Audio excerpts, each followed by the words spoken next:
And welcome to the Crookston Sports Center, where we have Crookston Pirates boys hockey for you. It's the Crookston Pirates hosting the Bagley-Fosston Flyers, a rematch of these two teams from just 9 days ago. Good evening, everyone. I'm Tyler Hergert. Joining me in a little bit will be Bo Melby, as the Crookston Pirates, they defeated Bagley-Fosston last time that these two teams played. It was a 5-1 victory for the Pirates, but it was the Flyers that jumped out to a 1-0 lead with a goal from Logan Dillich. He now has 17 goals on the season. He leads the Flyers in scoring.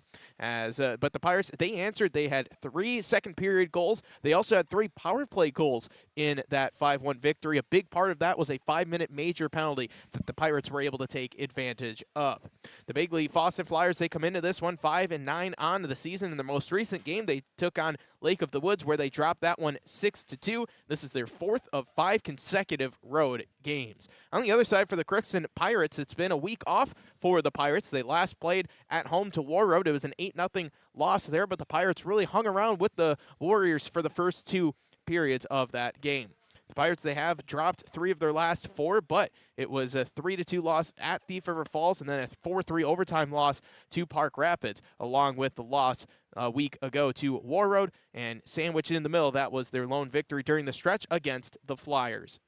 So we are going to step aside. We will take a break for the first time here on our Riverview Health pregame show. We're going to hear from both the coaches. We'll also take a look at our Napa Crookston Welding and Machine starting lineups. We'll take a look at our Draft Sports Bar and Grill scoreboard update. That and more coming up on the Riverview Health pregame show. We'll step aside, and then we're going to hear from the head coach of the Bagley-Fosston Flyers, Coach Jake Senchins, right after this.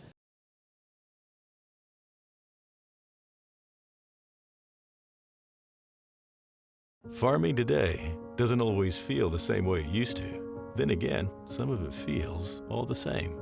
Maybe it isn't so much the jobs that changed, but how they get done. Now that's a different story. Efficiencies are critical, which is why you need a lender who will find the right loan structure for a strong financial future. You need a lender to look out for your whole farm operation. Ag Country.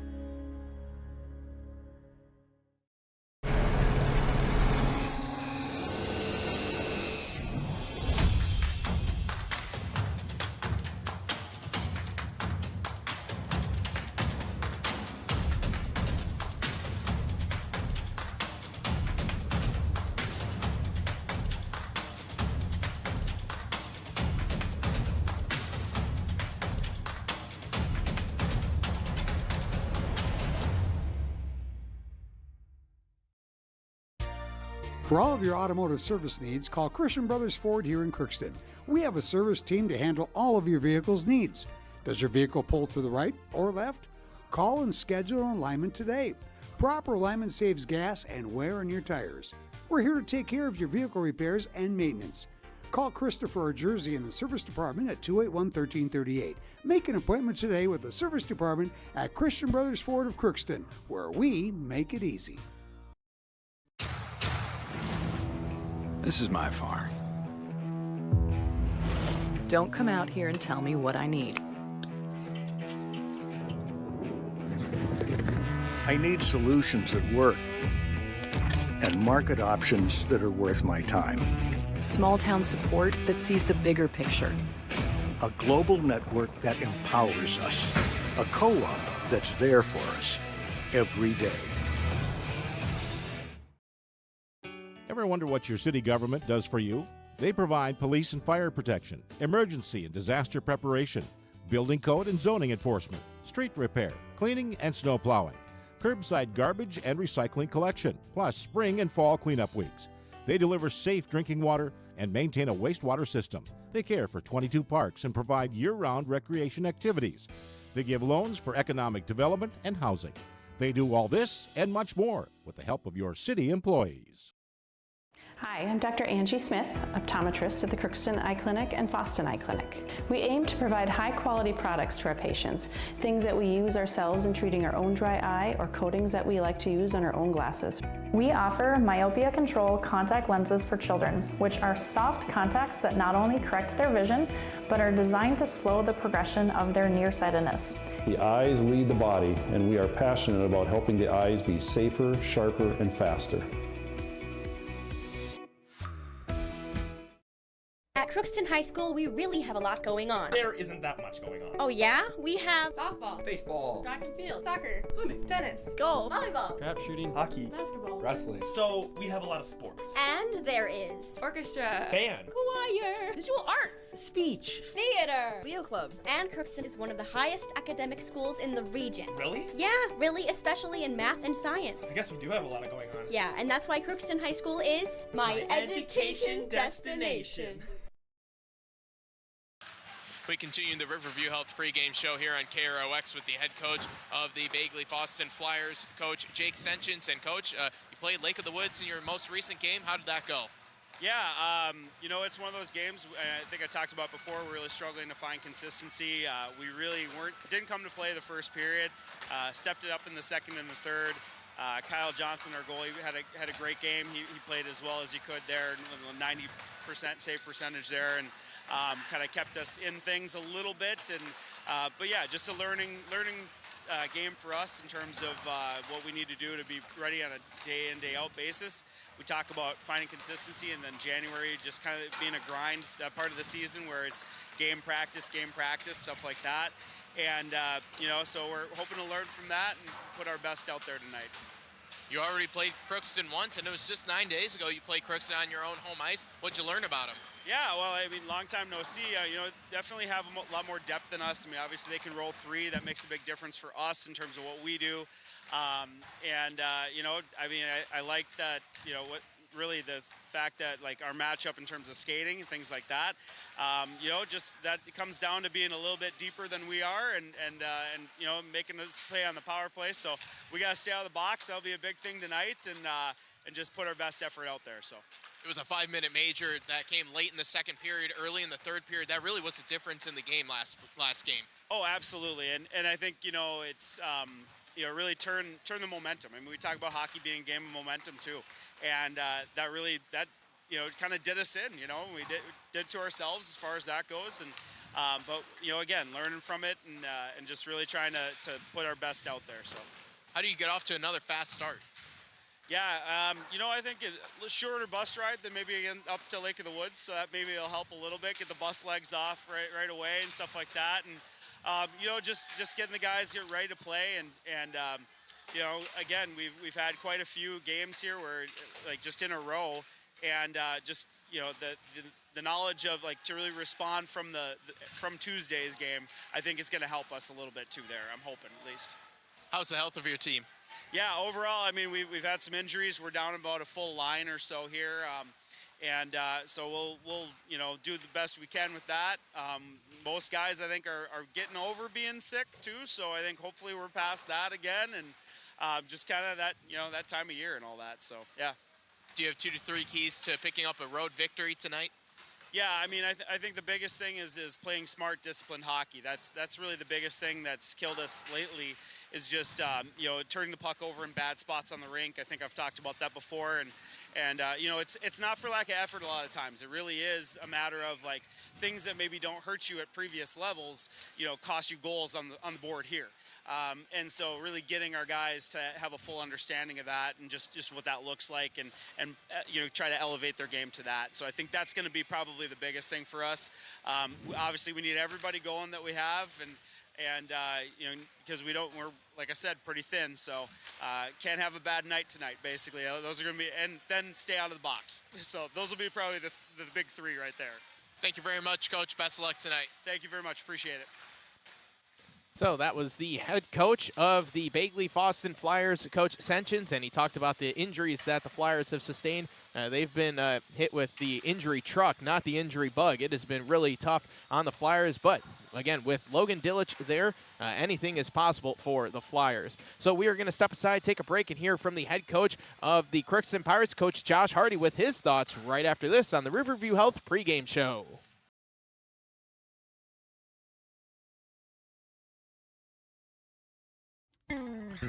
Crookston Valley Cooperative in Crookston is your full-service local agronomy dealer, delivering the products and services that you've come to expect. Crookston Valley Cooperative specializes in seed, chemical, and fertilizers that you need to keep your farm operation growing.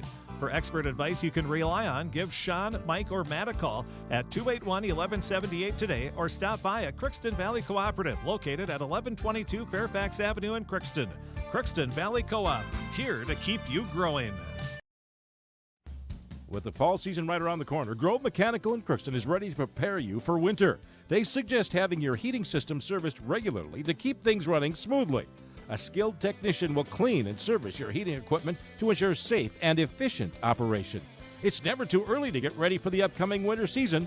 Before the cold sets in, call Grove Mechanical today, your hometown heating and cooling professionals. Give them a call, 218-281-3863, or visit their website, grovemech.com.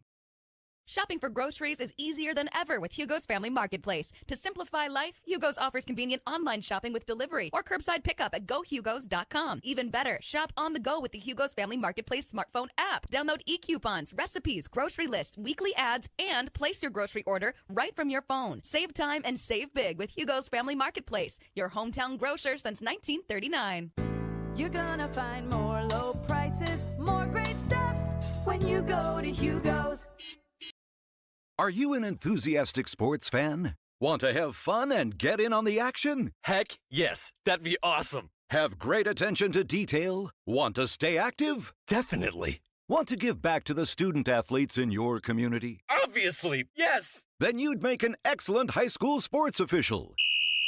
We need more officials in Minnesota, because with no high school officials, there are no high school sports. Sign up today at highschoolofficials.com.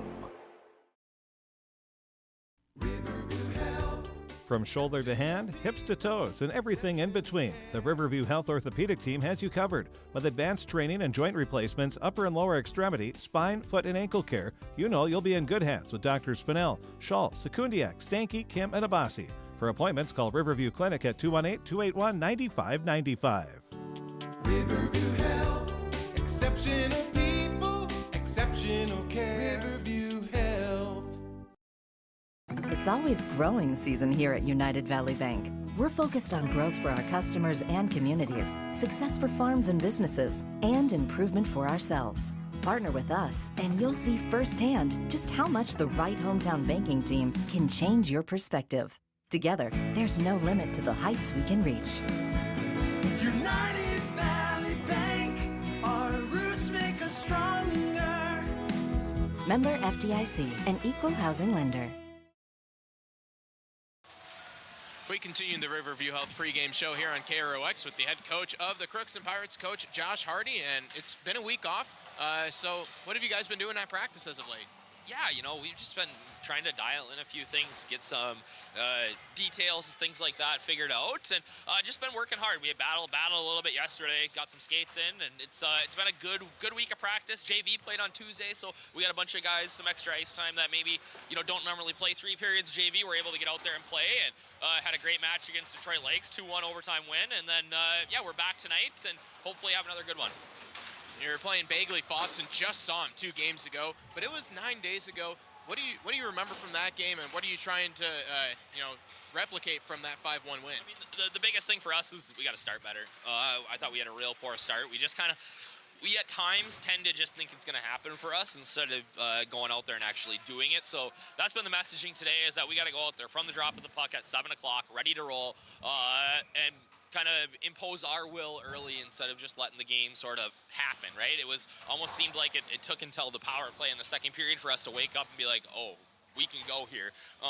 So we got to have a better start tonight, and then we got a few tweaks and things like that we're working on offensively that we kind of put in place for Warroad. We're going to see how it looks against Bagley tonight, and hopefully have some more success. First 2 periods against Warroad was the last game that you guys played them pretty well. Yeah, you know, I mean, we're a team that can, you know, when we play the style of hockey that, you know, we know that we can. I think that we can be successful against a team like Warroad. It's going to take a lot of things going well, but you know, I was very pleased. Obviously, not thrilled with the finish there, but you look at the first 2 periods, and hopefully we can take some confidence from that. Haven't had a lot of home games here in the last month or so.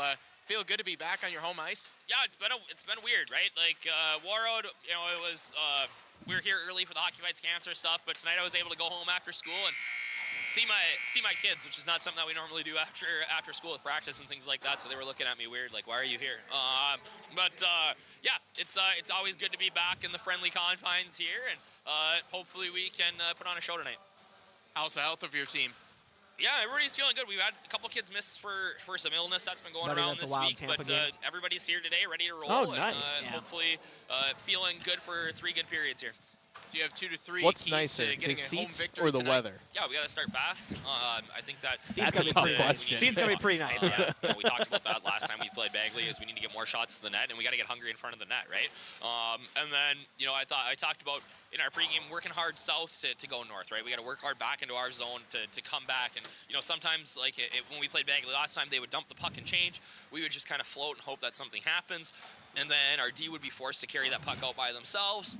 Turned into some turnovers, gave them some opportunities. So we want to work hard back into our zone to come out as a unit. Hopefully that'll lead to some more success offensively. You were talking about shots on goal. Last time you played them, you threw out the very ambitious number of 50 shots on net. Is that what you're looking for again? That's the goal again here. Thanks, Coach. Thanks. So that was the head coach of the Crookston Pirates, Coach Josh Hardy, with his thoughts on the Pirates. So we are going to step aside. We will take a break, and then when we come back, we'll take a look at our Draft Sports Bar and Grill scoreboard update right after this.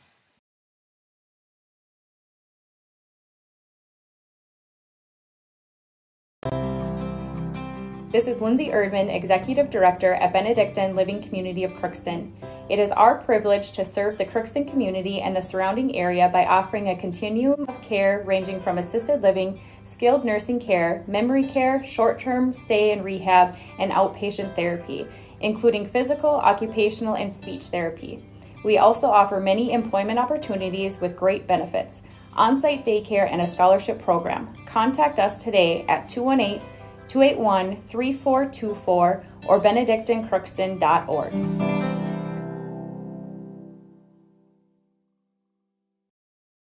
Farming today doesn't always feel the same way it used to. Then again, some of it feels all the same. Maybe it isn't so much the jobs that changed, but how they get done. Now that's a different story. Efficiencies are critical, which is why you need a lender who will find the right loan structure for a strong financial future. You need a lender to look out for your whole farm operation. Ag Country.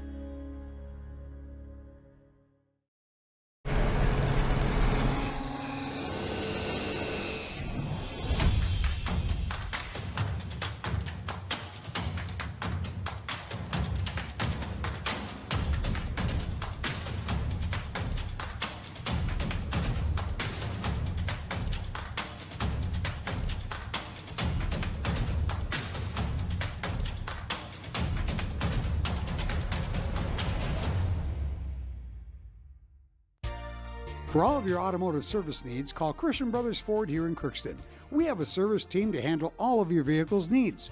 Does your vehicle pull to the right or left? Call and schedule an alignment today. Proper alignment saves gas and wear on your tires. We're here to take care of your vehicle repairs and maintenance. Call Christopher or Jersey in the service department at 281-1338. Make an appointment today with the service department at Christian Brothers Ford of Crookston, where we make it easy.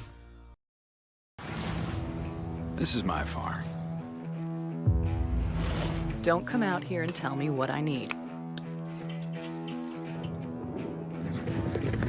I need solutions that work and market options that are worth my time.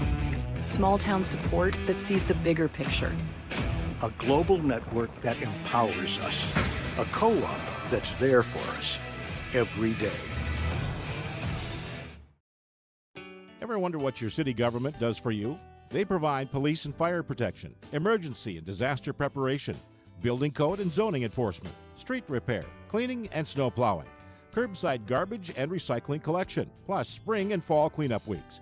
They deliver safe drinking water and maintain a wastewater system. They care for 22 parks and provide year-round recreation activities. They give loans for economic development and housing. They do all this and much more with the help of your city employees. Welcome back as we'll take a look at our Draft Sports Bar and Grill scoreboard update. As Draft Sports Bar and Grill, they are open daily from Tuesday through Sunday. They have lunch specials. They have nightly specials. The lunch specials, they change weekly. As right here, it was the Crookston Pirates JV squad. They took on Red Lake Falls, and it was a 2-1 victory for Red Lake Falls. 2 third-period goals for the Eagles to pull ahead in that one 2-1. I believe that is really all the final scores that we have at this point. It's still early in the night. A lot of action going on, both on the high school level, also some college athletics going on, too. Also some hockey games as well. The Timberwolves, they'll be in action later tonight at 9 o'clock. Got to stay up late for that one. But that really should be about it on our Draft Sports Bar and Grill scoreboard update. I don't think there's going to be a whole lot else going on. As we're checking over the website right now, doesn't look like anything else is happening. Again, there's going to be boys basketball on the radio side and a separate KROX YouTube stream that will be starting up in a little bit. So a lot of action going on here on KROX. So we are going to step aside. We'll take another break, and we're going to talk about both the teams. We're going to hear from Bo Melby for the first time this evening as well. That and more coming up on our Riverview Health pregame show.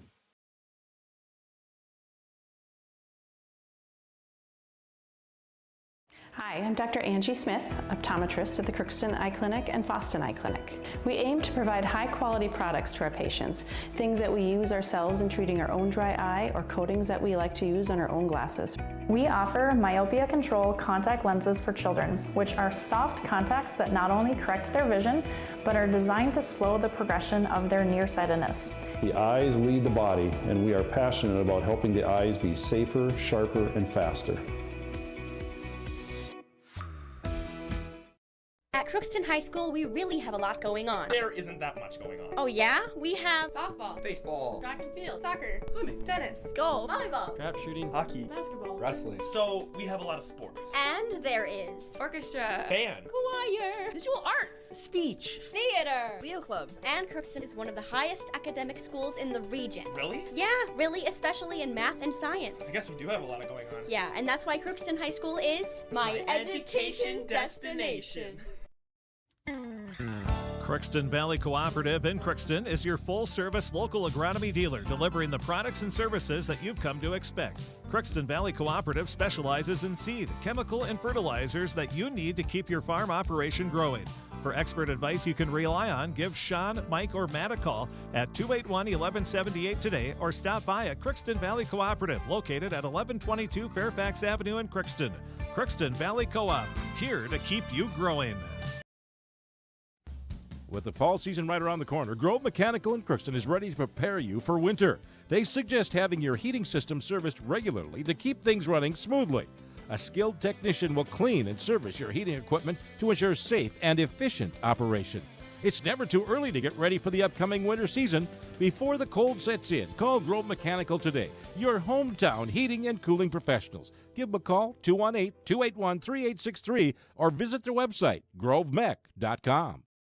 Shopping for groceries is easier than ever with Hugo's Family Marketplace. To simplify life, Hugo's offers convenient online shopping with delivery or curbside pickup at gohugos.com. Even better, shop on the go with the Hugo's Family Marketplace smartphone app. Download e-coupons, recipes, grocery lists, weekly ads, and place your grocery order right from your phone. Save time and save big with Hugo's Family Marketplace, your hometown grocer since 1939. You're gonna find more low prices, more great stuff when you go to Hugo's. Are you an enthusiastic sports fan? Want to have fun and get in on the action? Heck yes, that'd be awesome. Have great attention to detail? Want to stay active? Definitely. Want to give back to the student athletes in your community? Obviously, yes. Then you'd make an excellent high school sports official. We need more officials in Minnesota, because with no high school officials, there are no high school sports. Sign up today at highschoolofficials.com.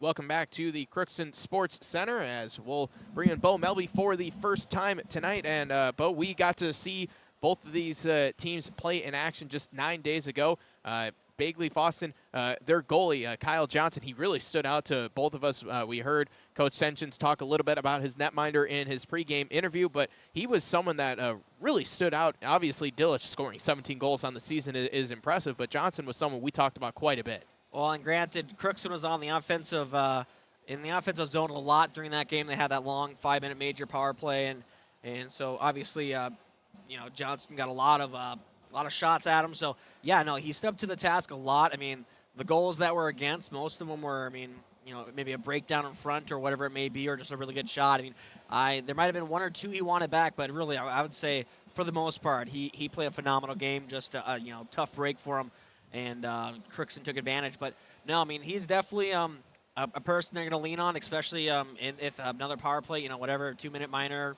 major, whatever it may be. He needs to be their best penalty killer, and as long as he keeps that up, he's definitely going to keep this Flyer team in it. When you're going up against a big goal scorer like Dillich, and you know that he's someone that virtually can light the lamp, he's lighting the lamp at over a goal a game. Which is just spectacular to think about. How do you game plan for somebody like that? It's more so just just being aware. Obviously you don't want to game plan too much around one person. Granted, yes, it's a very high scoring, potent scorer on the other team, and you got to take that into account. But as long as you just keep that in mind, and again, you just keep an eye on him, and you just say, hey, we got to watch out for him. But we also know that if we put too much pressure on him, then there'll be somebody open, and he could probably get him. He's got a good pass too. He can get the puck over and get an easy backdoor goal or something along those lines. So again, it's using your positioning on D. Don't get beat to the outside. Actually, don't get beat to the inside. Push them to the outside, rather. And, it's just really about keeping your gaps and just being smart and using your stick well, which is something that this defensive core for the Pirates have done. They've had a lot of success with keeping the players to the outside and not, getting to those stick infractions, not getting caught flat-footed. So that's just something you really got to keep in mind. Maybe give yourself a little extra time to pick up some speed, and if you see he's on the ice and maybe not pinch as much, and just again, you just got to be aware. Don't overdo it. Just be aware of his presence on the ice. Well, let's talk about the Crookston Pirates. It was Tegan Lubinsky. He had a 2-goal game last time against Bagley-Fosston, doubled his goal scoring on the season from 2 to 4. That's where he stands right now. He has 10 points on the season, so he's up there leading the Pirates in points, him and Jay Reese, and both of those guys have been awesome here since the calendar's turned from 23 to 2024. Yeah, and that's huge. They're not I believe they're underclassmen too, if I'm not mistaken. Is Lubinsky's a junior or is he a senior? Lubinsky's a junior, and then Jay Reese is a sophomore. Sophomore, yeah, exactly. That's what I thought. So it's good to see these guys kind of take those steps, knowing that they have at least another year as well to help this team out in the future. But it's good to see they're getting confidence, and that's something that, again, with the way that this team's been kind of their makeup, where all 4 lines are going to play, all 3 defensive pairs are going to go as well, and it really helps players get ice time, get feels for the puck, and then get that confidence. So it's just been something really great to see that, some players stepping up from that is just really exciting, and it's just, again, that helps you out more, not having just relying on one line or one player, and so it's just been big for the Pirates so far this season.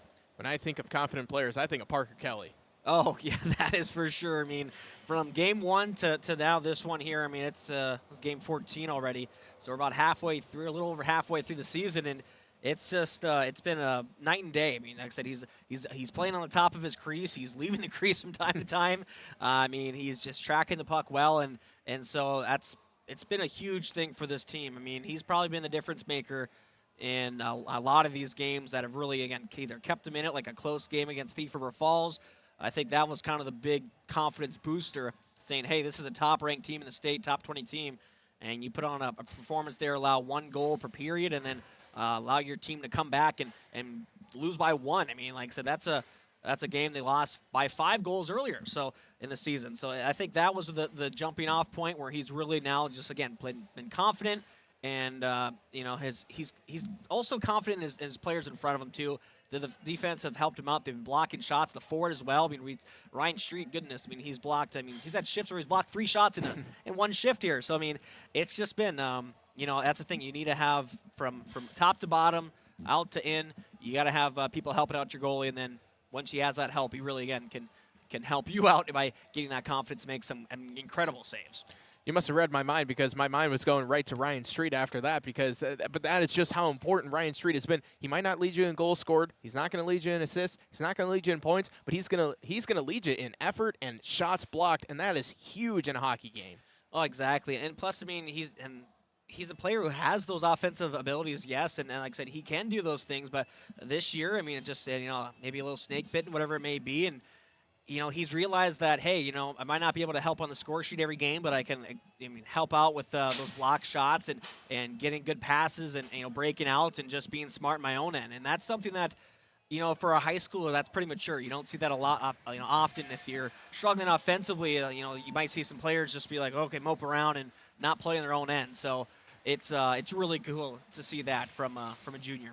Yeah, and that's also the thing. It's a junior, too, doing that, not even senior leadership, which the Pirates have plenty of on this team. Caden Edwards, who is going to be centering Ryan Street on the right side. Caden Edwards, 5 goals on the year, leading the Pirates in goals scored. And, he's one of those senior leaders. You just see that out on the ice from him. Oh, yeah, for sure. He's always leading the charge. He's, it's good communication out there as well. And that's something where, it's, as you said, it's just those seniors stepping up really makes a difference. And, it helps bring the team together as well. Let's take a look at our Napa Crookston Welding Machine starting lineups by Legend Battery from Napa Crookston Welding and Machine.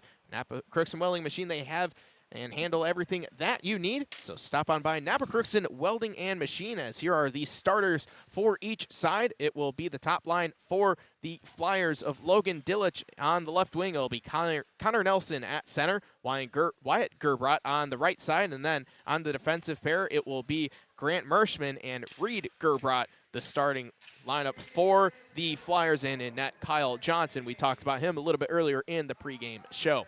For the Crookston Pirates, they are going to be starting Carter Trudeau, Caden Edwards, and Ryan Street. That's their top line. And then the defensive pairing of Tegan Lubinsky and Tate Hamry and Parker Kelly will be starting in net. So we are going to step aside, take a break. They'll do the national anthem, and then when we come back, we'll have puck drop between the Pirates and the Flyers right here on KROX.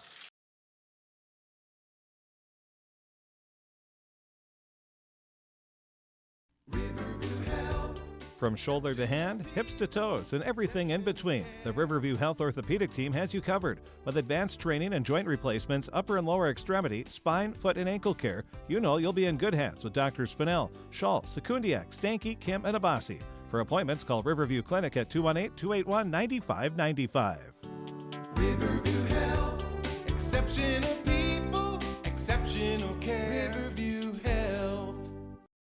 It's always growing season here at United Valley Bank. We're focused on growth for our customers and communities, success for farms and businesses, and improvement for ourselves. Partner with us, and you'll see firsthand just how much the right hometown banking team can change your perspective. Together, there's no limit to the heights we can reach. United Valley Bank, our roots make us stronger. Member FDIC, an equal housing lender. This is Lindsay Erdman, Executive Director at Benedictine Living Community of Crookston.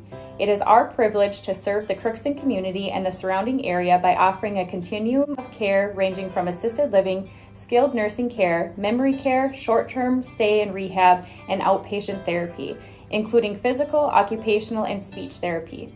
We also offer many employment opportunities with great benefits, on-site daycare, and a scholarship program. Contact us today at 218-281-3424 or benedictinecrookston.org.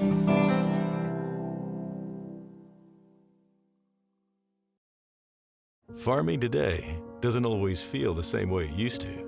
Then again, some of it feels all the same. Maybe it isn't so much the jobs that changed, but how they get done. Now that's a different story. Efficiencies are critical, which is why you need a lender who will find the right loan structure for a strong financial future. You need a lender to look out for your whole farm operation. Ag Country.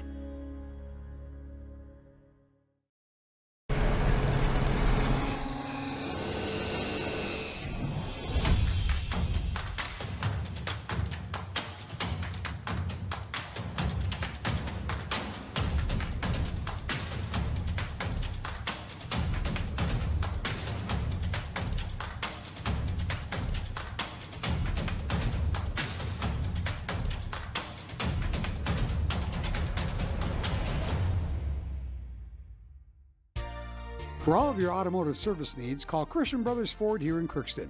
We have a service team to handle all of your vehicle's needs. Does your vehicle pull to the right or left? Call and schedule an alignment today. Proper alignment saves gas and wear on your tires. We're here to take care of your vehicle repairs and maintenance. Call Christopher or Jersey in the service department at 281-1338. Make an appointment today with the service department at Christian Brothers Ford of Crookston, where we make it easy. And welcome back to the Crookston Sports Center. Both teams huddling around their nets, just about ready to start this one, as the Flyers surrounding their net and the Pirates over on their end surrounding theirs, as it will be the Pirates going from left to right here in the first and third periods. Of course, second period will be the period of the long change. We'll talk about that in the first intermission. Should be a good one between the Pirates and the Flyers. Again, the Pirates come into this one still above 500 at 7-6-0, and Bagley-Fosston trying to get their way closer to 500. They're at 5-9-0 on the season. Now the Pirates breaking their huddle over on the far side, and Bo, we were talking about this pregame. Excellent sweater matchup.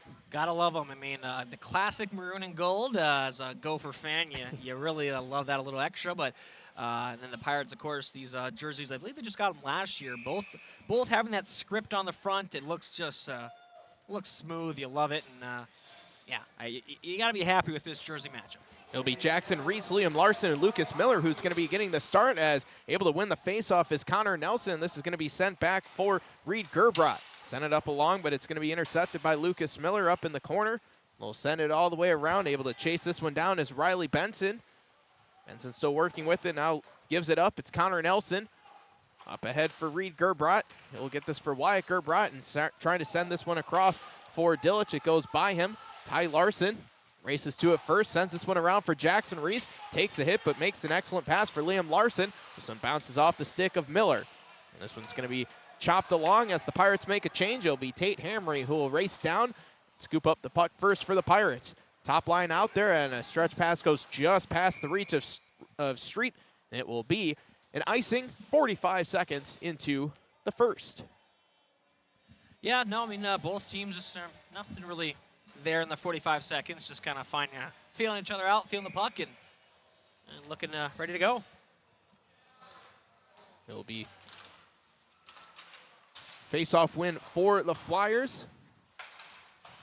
Coming back to get this is Kranz. He fired a pass across. It's going to be turned over as Lubinsky will have this. It's Hamry on the near side. Flips this up along for Street.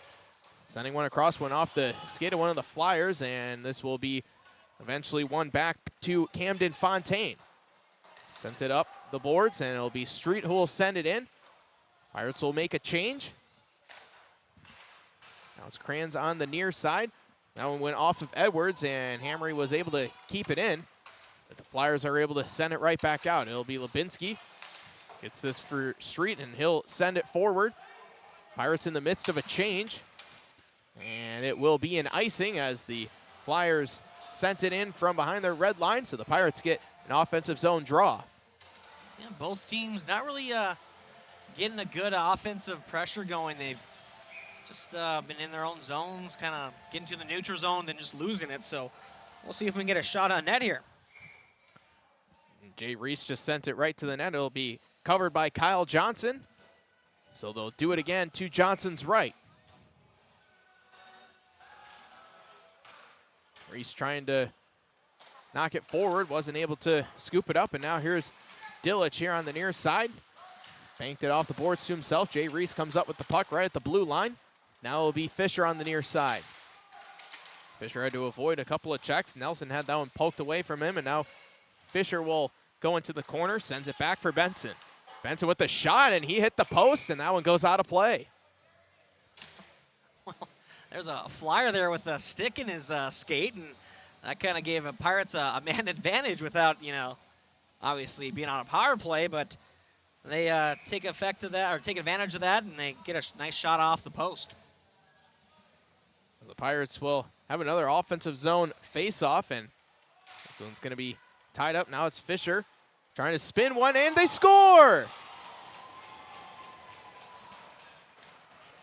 Garrett Fisher scores his 6th of the season, and the Pirates are at 1-0. Well, that was just a centering attempt that kind of worked out for him. So, I mean, I wonder if that'll be unassisted. I think that's what I heard from down below there. Just a unique situation there. The Pirates will take that.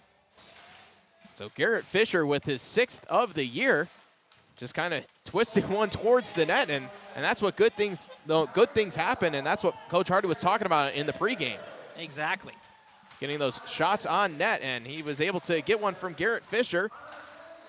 And it is unassisted, and shot's going to be covered by Johnson. He'll glove it down. Already 3 shots on goal for the Pirates, and they're able to get on the board here early. Yeah, and that's exactly what Coach Hardy wanted. He wanted a faster start, and that's the thing. They've been having some decent play, but just nothing really to jump out and really get a good pressure, good lead right away, and they've finally got that here in this one here. Merschman sends it up the boards, goes past Gerbrot. Now at center, it was Liam Larson throwing one off the boards. Jackson Reese going after it. This one's going to be turned around by Hayden Hood. He'll send it up the boards for Gerbrot. It's turned over. Shot is going to be blocked out in front. Miller trying to get it back off the stick of Hamry, and now coming off the bench, it was Akis able to keep it in for the Pirates as the 4th line trying to get out there. Jackson Reese trying to turn and send one in, and it's going to be denied by Johnson, and he'll cover it up. Yeah, some good offensive pressure there from the Pirates. Good job of holding the line as well. So that was pretty impressive coming off the bench there. So Pirates keep it in their own offensive zone. They keep this up, and who knows, might see another goal come on the scoreboard. Face-off win for Nelson. They battle for it in the corner. Merschman is there. It's turned over. Bachow has this. Bachow will send it back now. It's Larson firing a shot. Save made by Johnson. This one's going to skitter all the way down, and it will be an icing. So another offensive zone face-off for the Pirates, and this is something that is good to see. If you're a Pirates fan, there a lot of offensive zone time, especially early here. Haven't seen that in a long time. Exactly. So this is really good for the Pirates to get some confidence, and for Bagley-Fosston, they just they need to get a good breakout. Get that loose puck and just snap 2 passes together and get it out of their own zone. That would probably be big for them, but the Pirates, obviously, they're not going to try to get the foot off the pedal. They're going to keep it going. It'll be Cole Johnson. He flips this along, and that one had to be played by Parker Kelly. First time that we've seen Kelly have to make a play this evening. Benson sends this around for Larson.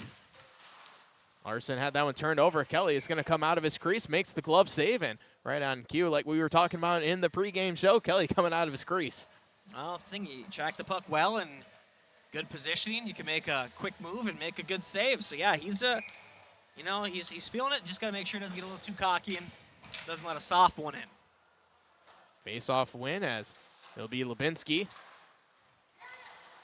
getting it back, but it goes right through him. Wyatt Gerbrot is there, throws it on net. Kelly had to play that. Hamry had on the retreat, trying to send it up the boards. That one went off a couple of Flyers, and it squirts out now all the way to center, and this one's going to be sent all the way back in. Kelly will have to play it, and here is Lubinski sending it up the near side, and it'll be turned over, and once again, Wyatt Gerbrot will spin and fire it back in. This is exactly what Bagley-Fosston needed, just getting some more offensive zone time. Now Hamry will send it up the far side. Carter Trudeau is there. Trudeau sends it up ahead, banks it for Ryan Street. Street gets to the middle, drops it off, and a shot from Edwards. That saves. Puck is still loose. Johnson had to come out and maybe cause the Pirates not to get the shot on goal, as the Pirates still with it. Now it's Street back for Hamry. Cross for Lubinski. His shot takes a deflection, goes into the corner. It'll be scooped up by the Flyers. This is Trenton Weiss who will send it to center, and he had it turned over. Ryan Street gets this over for Edwards. And this one is going to get deflected over to the near side, as it's Dillich who will send it in. This one's going to be down and chased down by Blake Melsha. Melsha reverses it for Benson. Benson sends it up ahead. Second line out for the Pirates. It'll be Ecker on the near side. Ecker still going with it, gets to the corner, now walking around. Still going with it as Ecker twists and fires. They score! Garrett Fisher got a stick on it out in front, and it's 2-0. Well, he's in the right position at the right time, has a stick on the ice, And just like that, he's getting his second of the game, and that is a great pass there from Grayson Ecker.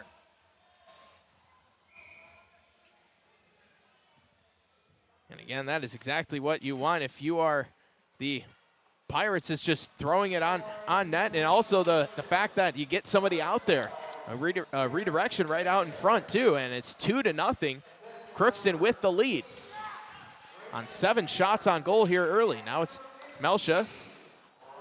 Tried to get it up for Ecker. It was turned over. Cole Johnson going the other way. He'll lose the puck. Now it'll be Benson going with this. He takes the body, still goes with it, and he'll just send this in.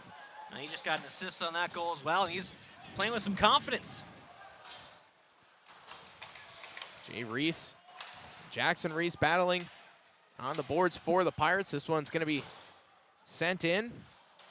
And now drop back. A couple of Pirates collided there right at the blue line. This one is going to be flipped out now for Lubinski. He was unable to play it cleanly, has to retreat, and now he'll head up the ice. Lubinski heading with it, fires a shot. That one's going to be gloved down by Johnson. Still loose as Pirates go in, battling after it to his side, and now it'll be Larson sending it back for Hamry. His shot was blocked, didn't get all the way through, and now twisting with it was Larson, and he was able to get a piece of it. Goes off into the corner. Larson trying to chase after it once again, sends this along for Jackson Reese out in front. Bouchow, he was saved. No, they're going to say he scored.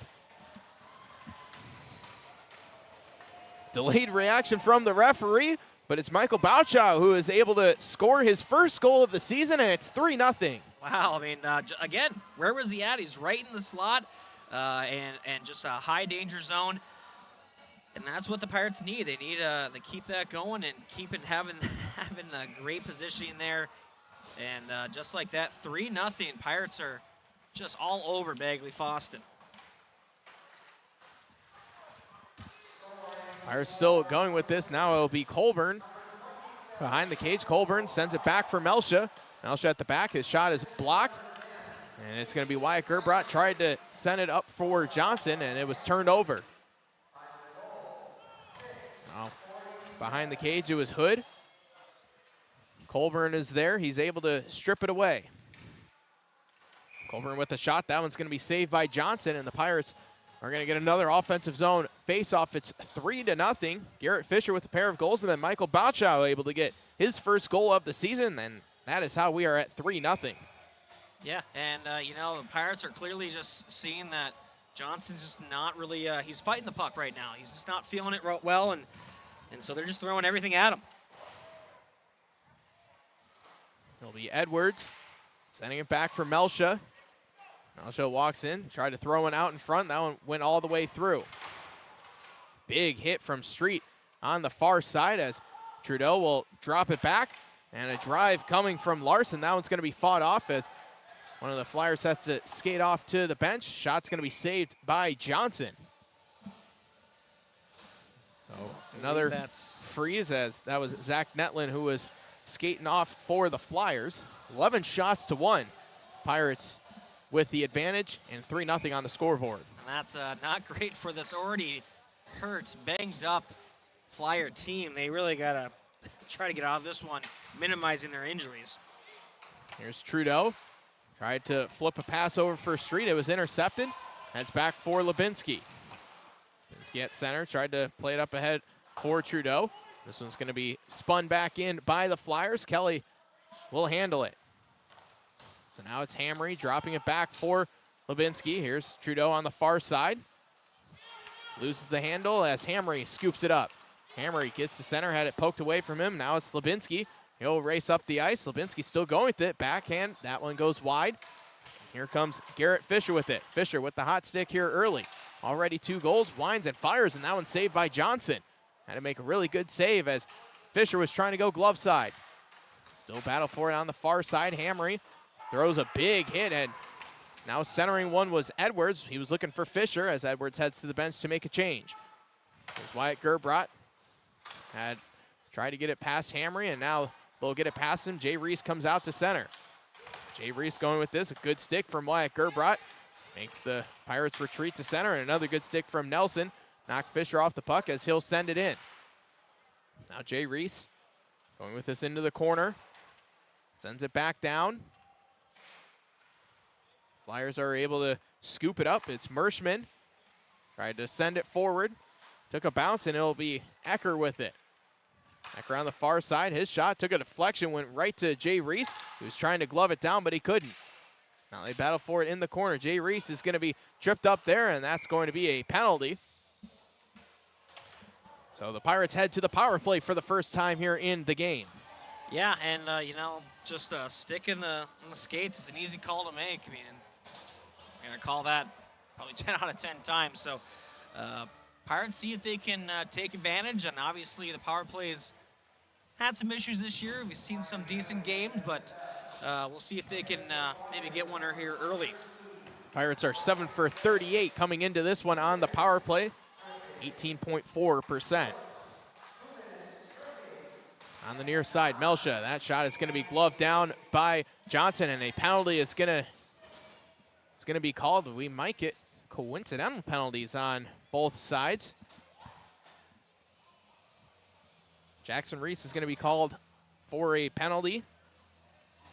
And also heading to the box is Reed Gerbrat. He gets a cross check. I don't know what Reese's penalty was. If it's embellishment or unsportsmanlike, I don't know what it could be. So I only saw the hit. So we'll have to wait and see on that one. So we'll have to wait to see what the exact call is there, but either way, it doesn't really change a whole lot. Still 5-on-4. Centering pass, that one was trying to get fed to Street. Went all the way through. Lubinsky, his shot from the point, that was saved by Johnson. Trudeau on the far side, back to Lubinsky, winds and fires. That one goes wide, and behind the cage, able to spin this one back, but it only goes as far as Hamry. Now Hamry gets this to Street. Tried to get a cross-ice pass. He was looking for Trudeau. A good stick by the Flyers to deflect it. Now it's Lubinsky. Back for Trudeau. Trudeau walks in. His shot was saved by Johnson, and he'll cover it up. Well, Trudeau still looking for that elusive goal number 1. And get that penalty here.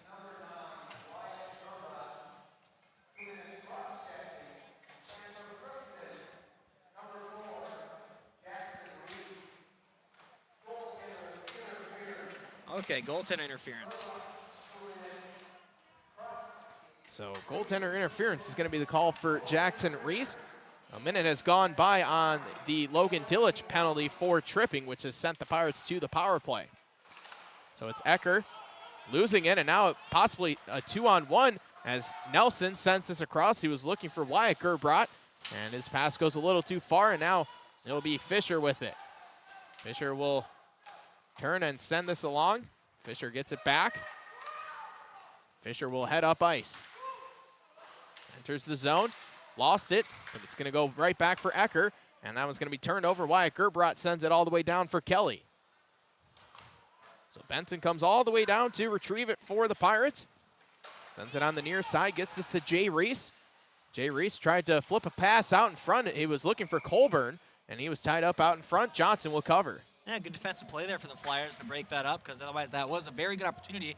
A nice sauce pass from Reese into the slot there, but as we mentioned, Colburn tied up, so couldn't get to it. And a good freeze for the Flyers. 11 seconds left in this penalty kill for them. Pirates looking to try to capitalize, but at least they've had a lot of good offensive zone time. Granted, the penalty kill has been pretty good for the Flyers as of late. Trudeau walking in, and his shot is going to be saved by Johnson. And I don't know if it's just me, but Trudeau feels like he has an extra step in his game tonight. You know, I think he saw, hey, 3 quick goals in this first period. Johnson's not as hot as he was in that first game as of right now. Obviously, things can change, but he's thinking, I want to get that first one so bad. Yeah, they're able to kill the penalty as Dillich is out of the box, so we're at even strength. Centering pass from Trudeau. That one took a deflection, went right back to him. He'll now send it for Edwards on the near side. Edwards gets run into. Now it's Street. Dropping it back for Edwards. Getting it for Street in the far corner. Tried to center one out in front for Trudeau, and he was saved. Edwards out in front, and he was saved as well by Johnson. Oh, wow. What a denial there on his stomach. Got his stick up, and just, that could be a game changer. That could be that can swing the whole momentum right there. I mean, Pirates were just knocking at the door, couldn't get through though, and that could give a lot of confidence for this Flyers team. Penalty kill plus big save could mean momentum shifting, as it will be Lubinski sending one. That one goes to the boards. Now Akis scoops it up. There's Bauchow, who scored the 3rd goal of the night for the Pirates, out in front, and that one hit off the post. A redirection from Colburn, as he has it now and sends it down. Here's Nelson, able to shoulder off Bauchow, but Bauchow is able to get right back out in front for Colburn, and that one goes off his stick into the corner. Flyers trying to get it out of their own zone. It'll be Hamry sending this one along. Hamry trying to keep it in, and now it's Nelson heading up the ice. Nelson still going with this. Chops one across. He was looking for Dillich. Now it's Lubinski. Lubinski still racing with this up ahead. Lubinski still going with this. Goes all the way from his own end. All the way down below the goal line. Throws a hit. Penalty is going to be called. And believe Lubinski is going to get called for an interference, and that's going to be the call, as his hit was a little too late. Yeah, and that's unfortunate. Had a good puck possession all the way down the ice, but again, just got a little too aggressive there. And now the Pirates on the penalty kill, and as we said, momentum might be swinging a little bit. Ice tilted a little the other way, so that's the thing. Pirates had a lot of offensive zone time, a lot of shots clearly, but you still got to make sure when you're in your own zone, you can play defense. 17 shots to 2 is the advantage for the Pirates. However, it's going to be the Flyers on the penalty, or on the power play, that is, as they'll have the man advantage, and they're going to set it up. Long pass, that one goes to Benson. He'll turn and backhand this one out of his own end. Goes to Camden Fontaine. Will throw it forward, and that one will get touched in. Melsha, first one there for the Pirates. Trying to send this one out, gets it to Jackson Reese. Jackson Reese tried to flipping it to himself. Reese is going to be shouldered off there, and a good job by the Flyers to get back on the defense. That was Grant Merschman who was able to prevent a possible opportunity. Now a shot coming from Johnson. That'll be saved, and it'll be Parker Kelly who will just cover it up. 1:11 left on the power play, 3:23 left here in the first. And very important save from Kelly. I mean, it wasn't a real high danger one, but you haven't seen many saves. So every save you get that feel for the puck. It's just that much more important. So good to see him make that easy save there. Now Trudeau coming up the near side, and he fires a shot. That one goes over. It'll be Larson who will bash it in. Pirates had to touch up as they were offside. Trudeau trying to knock the puck away. Now walking in, it's Kranz. His shot was blocked into the corner. Now the net is way loose off its moorings as Kelly tried to go over and cover it up, so play is halted. And we've seen that net have some issues before, but granted, it was also Kelly before, so we'll have to keep an eye on that as the game goes on. See if Kelly just maybe being a little too aggressive, or if it is that net. Either way, we'll have to wait and see. He is in that net for 2 of 3 periods, so he knows that net very well. As it's Hamry on the near side. Hamry, here's an opportunity. He scores! Tate Hamry with his 4th of the season makes it 4-0 shorthanded. Oh my, that was a beautiful shot. He came down the right side, got into the circle, right around the dot, just fired it top shelf, hit the water bottle. I mean, those are shots that you dream of. That's on the backdoor rink. Those are what you get there. That's just a fantastic shot there.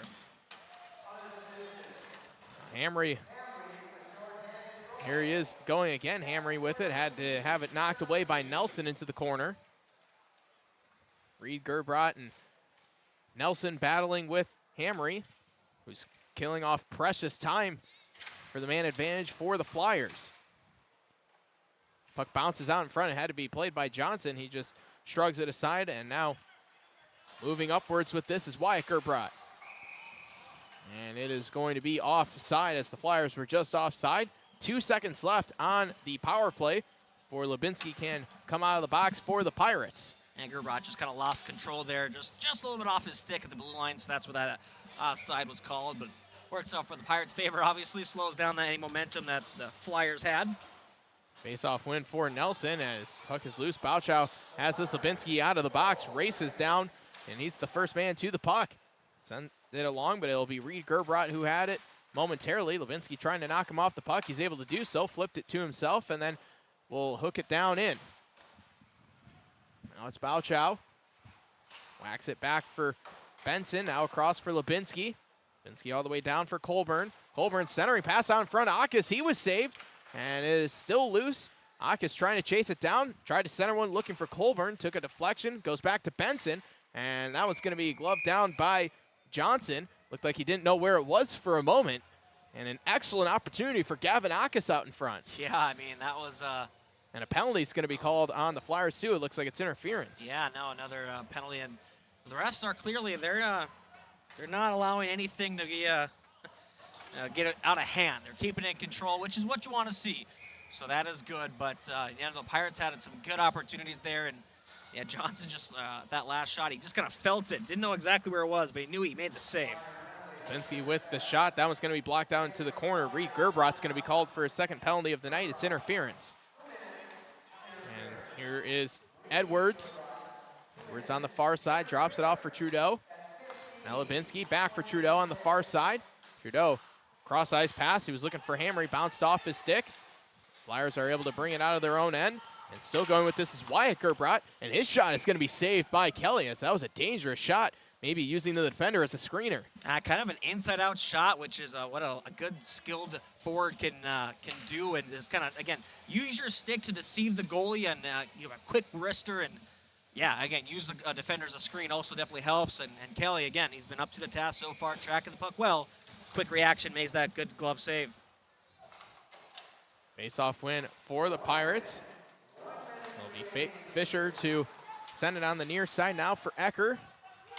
Ecker gets into the middle, surrounded by 3 Flyers as they are able to whack it out to center.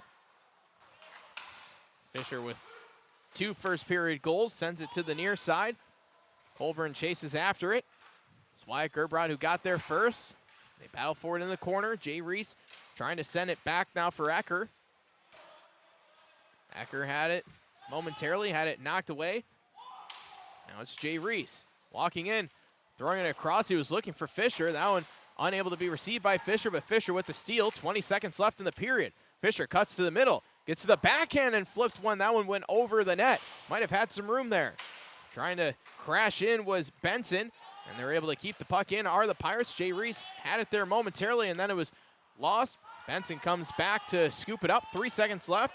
Benson gets hit off the puck, and that is how the period's going to come to a close. So the Pirates, they have a 4-0 lead after 120 shots on goal for the Pirates, 4 for the Flyers. And the Pirates will have 26 seconds of power play time when the second period begins. So we are going to step aside, take a break. First period intermission here at the CSC. It's the Pirates up 4-0 over the Flyers.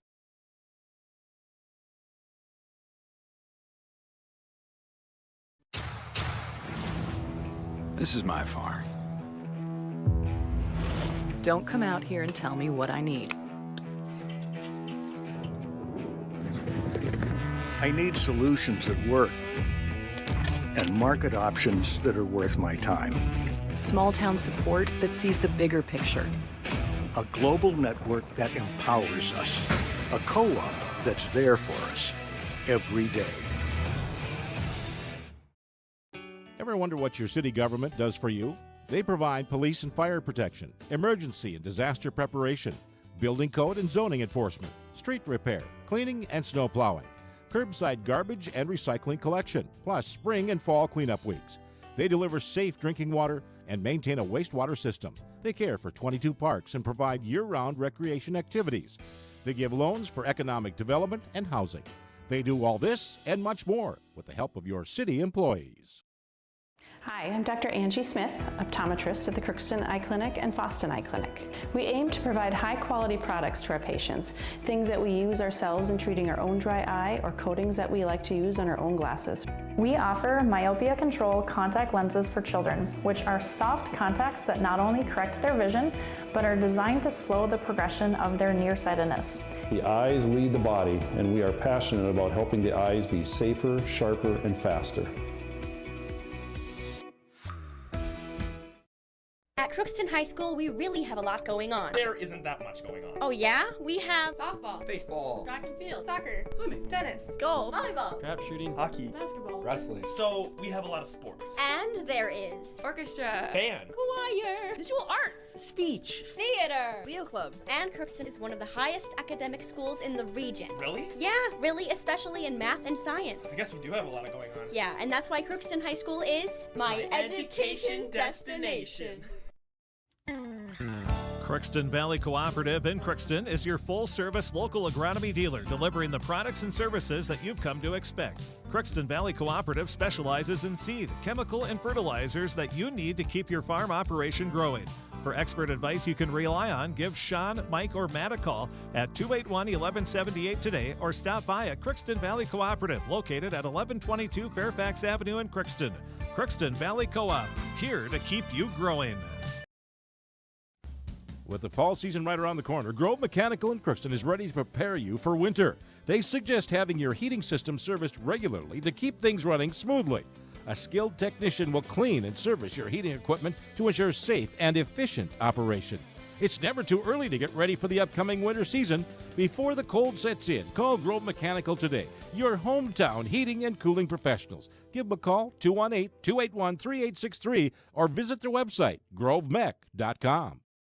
Shopping for groceries is easier than ever with Hugo's Family Marketplace. To simplify life, Hugo's offers convenient online shopping with delivery or curbside pickup at gohugos.com. Even better, shop on the go with the Hugo's Family Marketplace smartphone app. Download e-coupons, recipes, grocery lists, weekly ads, and place your grocery order right from your phone. Save time and save big with Hugo's Family Marketplace, your hometown grocer since 1939. You're gonna find more low prices, more great stuff when you go to Hugo's. Welcome back to the Crookston Sports Center, where it is 4-0. The Pirates have the lead after one dominating period for the Pirates. They're able to get 20 shots on goal that period to the Flyers 4. As that's a look at our Draft Sports Bar and Grill scoreboard update. We have any other scores from around the area, Bo? Yes, well, earlier, Crookston JV hockey, they played Red Lake Falls, and Red Lake Falls beat Crookston 2-1. And boys basketball, Crookston hosting Red Lake County, and the JV game, it was Crookston winning 58-52. Close matchup there. And if you want to watch the varsity game, that's going on right now on our other KROX video live stream, also on the radio as well. So if you want to tune in, then you could also do that. But just taking a peek here at seeing them. So they're about 6.5 minutes away from starting that game right now, the varsity game that is. So they are warming up as we speak. So the pregame still going on over there. Otherwise, Crookston Wrestling, they were scheduled to be at United North Central for a triangular with Perham. That was canceled earlier. And then other than that, really not much else score-wise. Let's see how the Wild are doing right now. They're down in Tampa Bay. That'll probably be the only score in progress we'll give you on account that the Timberwolves are not playing until 9 p.m. tonight. Ooh, that was 1-1 after 1, but now it is 4-2 in favor of the Tampa Bay Lightning. So Tampa Bay up 4-2. They scored 3 goals in that second period. There are 2 minutes left in the second. So we'll see if the Wild can come back or if they're going to just continue to fall off the face of the earth. Jared Spurgeon out for the rest of the season. That is tough. So Macklin, I think it's Macklin Celebrini, I believe it is, or let's see here, what was his name?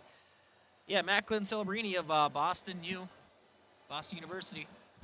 First overall, Minnesota Wild, question mark? Who knows? Anyway, but that's what I got for you. That's enough sad Wild fan talk.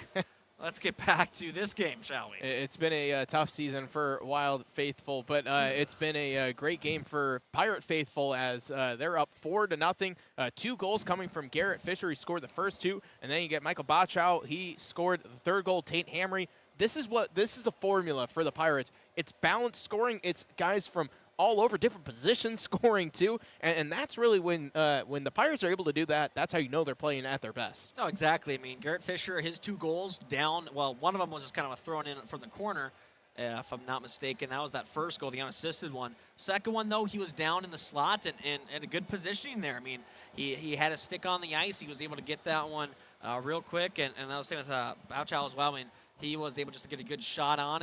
And Tate Hamry, though, that was a beautiful goal. Again, coming down the wall, beat your defenseman. And, again, by the dot there and to Johnson's left, just top shelf water bottle. Just, I mean, you can't get a better goal than that, really, besides maybe going between your legs or the Michigan, as the kids want to do nowadays. But anyway, from a nice fundamental standpoint, that was a beautiful goal. And yeah, that's the thing. As you said, all parts of the team, of the lineup are, taking force and really just stepping up and being a part of it. And it's just good to see it. And as you said, that's how you know this team's clicking. I mean, it's not one line carrying the momentum, one line doing all the forechecking, one line doing all the breakout. Everybody's chipping in. And Coach Hardy's got to be pretty happy, as well as the rest of the coaching staff in that coaching room right now. Well, and getting shots on net, too. That's a big thing that Coach has talked about, especially in the last couple of weeks. He's really been emphasizing just getting shots. And really ever since probably like that Detroit Lakes game where the Pirates weren't able to generate a lot of shots, we've heard that same message, and that's been received. Yeah, no, it definitely. And, Hardy joked the first time that, he wanted 50 shots on net. Well, he said it again this time, kind of tongue-in-cheek, but after one period of play, 20 shots on, it's not out of the question, so we'll give him credit there. But either way, as you said, especially the goalie that, after that first goal went in where, kind of caught him off guard, it was a bad angle. That's a goal he's going to want back. And the rest of the other three goals were just the Pirates, again, just taking advantage of getting shots on, plenty of shots, and just getting pucks into the dangerous areas and just being good. And so that's the thing. As you said, they got shots on right away. They're rewarded, and so they said, hey, let's keep on doing that. And 3 more goals later, and they're up 4-0. A lot of penalties called, 2 on Crookston, 3 on Bagley-Fosston. And, you talked about it right at the end there, the referees making sure that, hey, we don't want this game getting out of hand. Yeah, and that's what it's good to see that in high school athletics, especially because, again, you got to remember these are high schoolers. They're kids still. So yeah. The emotions can sometimes get the better of them. But hopefully, not only the refs, keeping things under control, but obviously the coaches are trying to. But they can only do so much from the bench. But yeah, no, it's as long as we can minimize the penalties going forward, I think everyone will be pretty happy with that. So.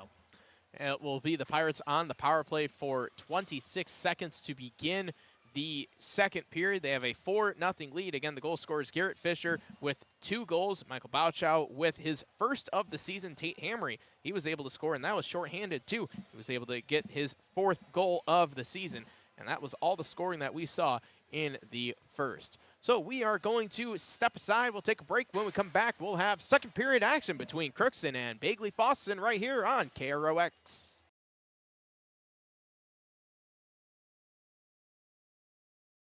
Are you an enthusiastic sports fan? Want to have fun and get in on the action? Heck, yes. That'd be awesome. Have great attention to detail? Want to stay active? Definitely.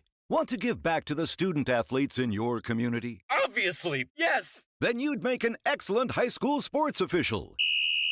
We need more officials in Minnesota, because with no high school officials, there are no high school sports. Sign up today at highschoolofficials.com.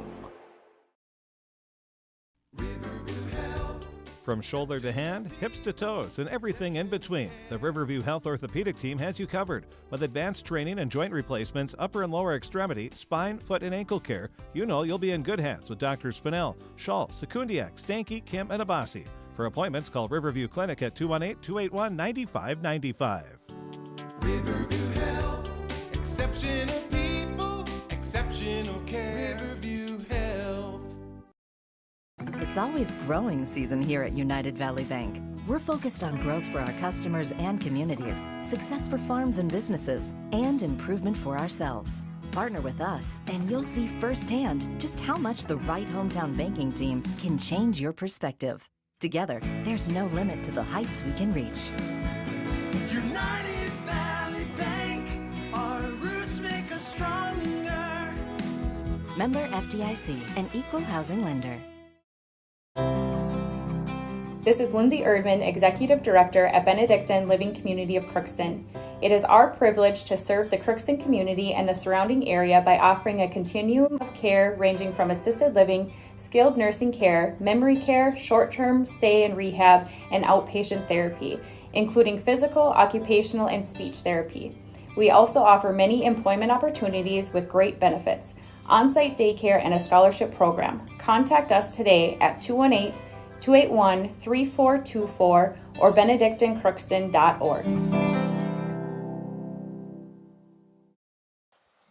And welcome back. Second period underway. They cut off about a minute of the intermission time. Both teams were out on the ice. They were ready to go as a shot that's saved, and a great stick from Wyatt Gerbrot as the net mouth was wide open for Trudeau. Pirate power play that has been killed off, so the Flyers back to even strength. As here's Trudeau on the near side, tried to center one. Johnson's just going to cover that one up. And just 41 seconds here into the second. Faceoff will be coming in the Pirates' offensive zone once again. Yeah, and I mean, Pirates will take that. And Bagley-Fosston again got bailed out a little bit there, that one puck lane there, but a good defensive play to clear it out and not let the Pirates find the back of the net. Flyers making. No. Oh. No change they have. Come on, they have buddy. 4 out there right now, Yep, so you can now stay there. Now they got to get the. They had 6 out there, and then they weren't sure who was going to go off. One went off, one stayed on, and now the confusion has been settled. And that one was a high riser coming out of the stick of Ecker. That one just missed the net. Now it heads back towards the near side for Ecker. Larson with the shot and able to track that one nicely was Johnson, and he was able to glove that one down. A lot of traffic out in front. Honestly, I don't know how I didn't really see the puck, let alone I don't know how he saw it. There was about 3 skaters in front of him, but good job there for Johnson. And, well, he's been tested plenty in this game, and the testing will continue. So the way the Pirates are playing. Pirates waiting for everyone to get set up. Jay Reese able to win the faceoff, goes back for Larson. Backhands one in. Now it's Jay Reese. Jay Reese still working with it. Gets to the middle, drops it off for Larson. Larson sent one over for Ecker, wasn't able to get a good shot on it. Now it was Melsha at the top. His shot goes wide. Garrett Fisher with the big hit, trying to jab one through was Jay Reese, and Melsha unable to get a good shot on that one on the far side. It's Larson. His shot gets blocked off into the corner. Now Jay Reese is there. Banks one off the back of the cage. Jay Reese still with it. Now surrounded by 3 Flyers as Jay Reese still trying to go with it, but now the Flyers are able to get it out of their own end. Goes right to Ecker.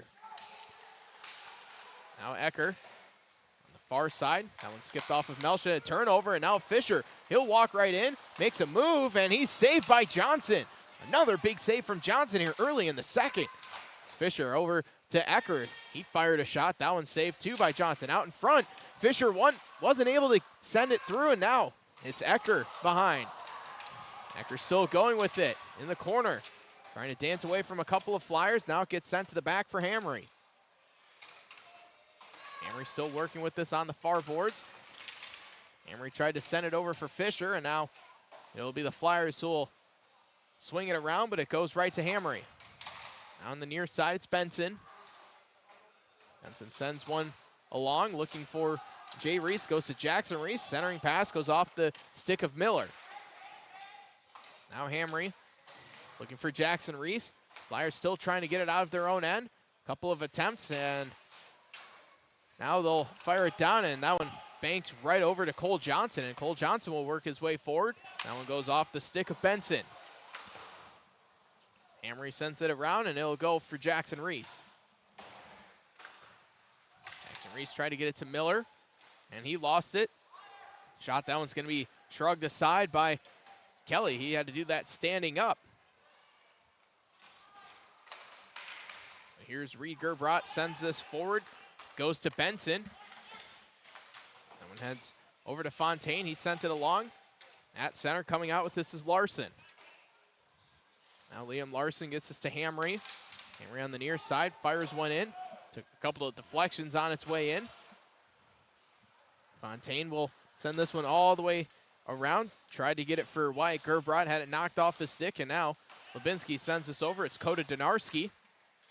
See Coda Donarski for the first time in the game. It's going to be delayed offside, so everyone had to touch up for the Flyers. I'll give the opportunity for Tegan Lubinsky to motor up the ice. Lubinsky still going with this, and he tried to send it far post, wasn't able to get it in. Lubinsky still with it. Sends it to the back for Jackson Reese, and now it's Lubinsky. Flips it over for Donarski. Donarski with the shot. That one got blocked off into the corner. Bauchow gets it back for Donarski. His shot, that one's blocked out in front.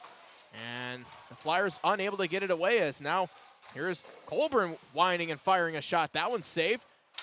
And able to chase this one down the corner is Akis. Flyers trying to get it out of their own end once again. Able to keep it in for the, momentarily it was Lubinsky. Pirates have to touch up at center. Now it's Akis. He'll wind up and fire, and a shot saved by Johnson. Johnson's been very busy already. 7 saves here early in the second period. Well, you know, the period of long change can really hurt you if you're pinned in your own zone. If you're buzzing in the opponent's zone, then, well, you can get line changes while still maintaining possession of the puck. You're going to create a long night for the defense, and that's what the Pirates just did there for the first few minutes of that period.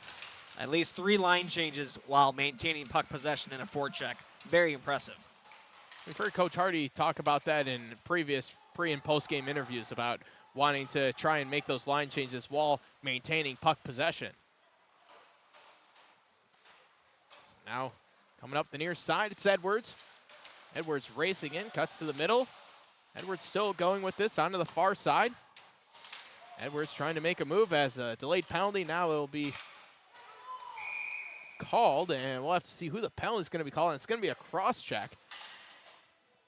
I think that's going to be on... I think that's Ryan Street who's heading to the box. Not a lot of... Looks like he knew the penalty was going to be called on him, and it's going to be a cross check. So it will be the Flyers heading to the power play.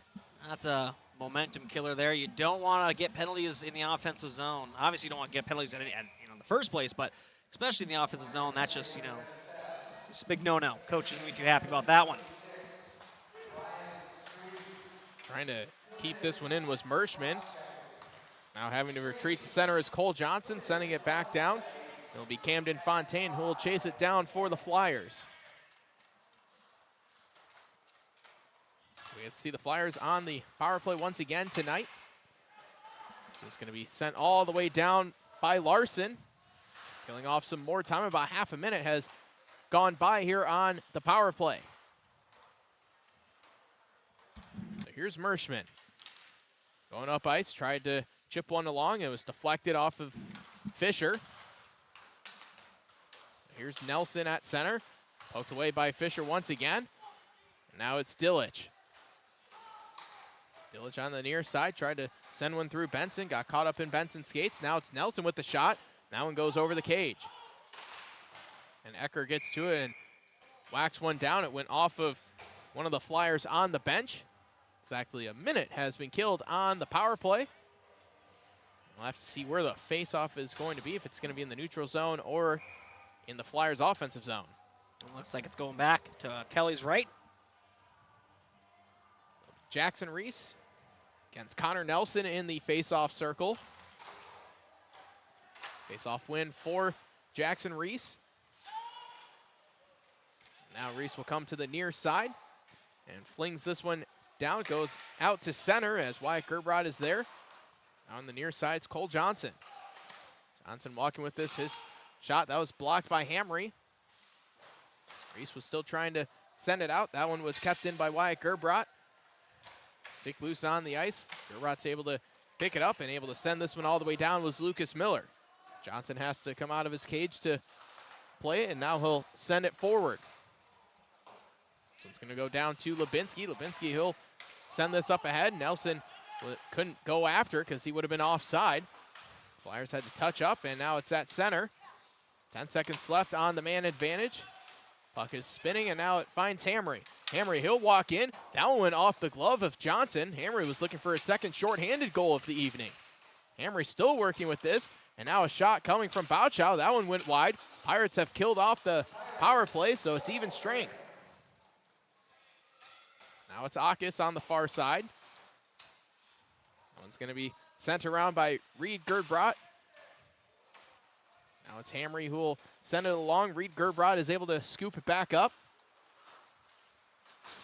Now will be the Flyers moving forward as Wyatt Gerbrod sends it in, and puck had to be played by Kelly. He had to be very aware of it. Could have taken a bounce into his own net. This one's going to get sent all the way down by Lubinsky. It'll be an icing here. 9 minutes and 11 seconds left in the second period. Haven't had a goal in this period. It's still 4-0. Yeah, a lot of back and forth action.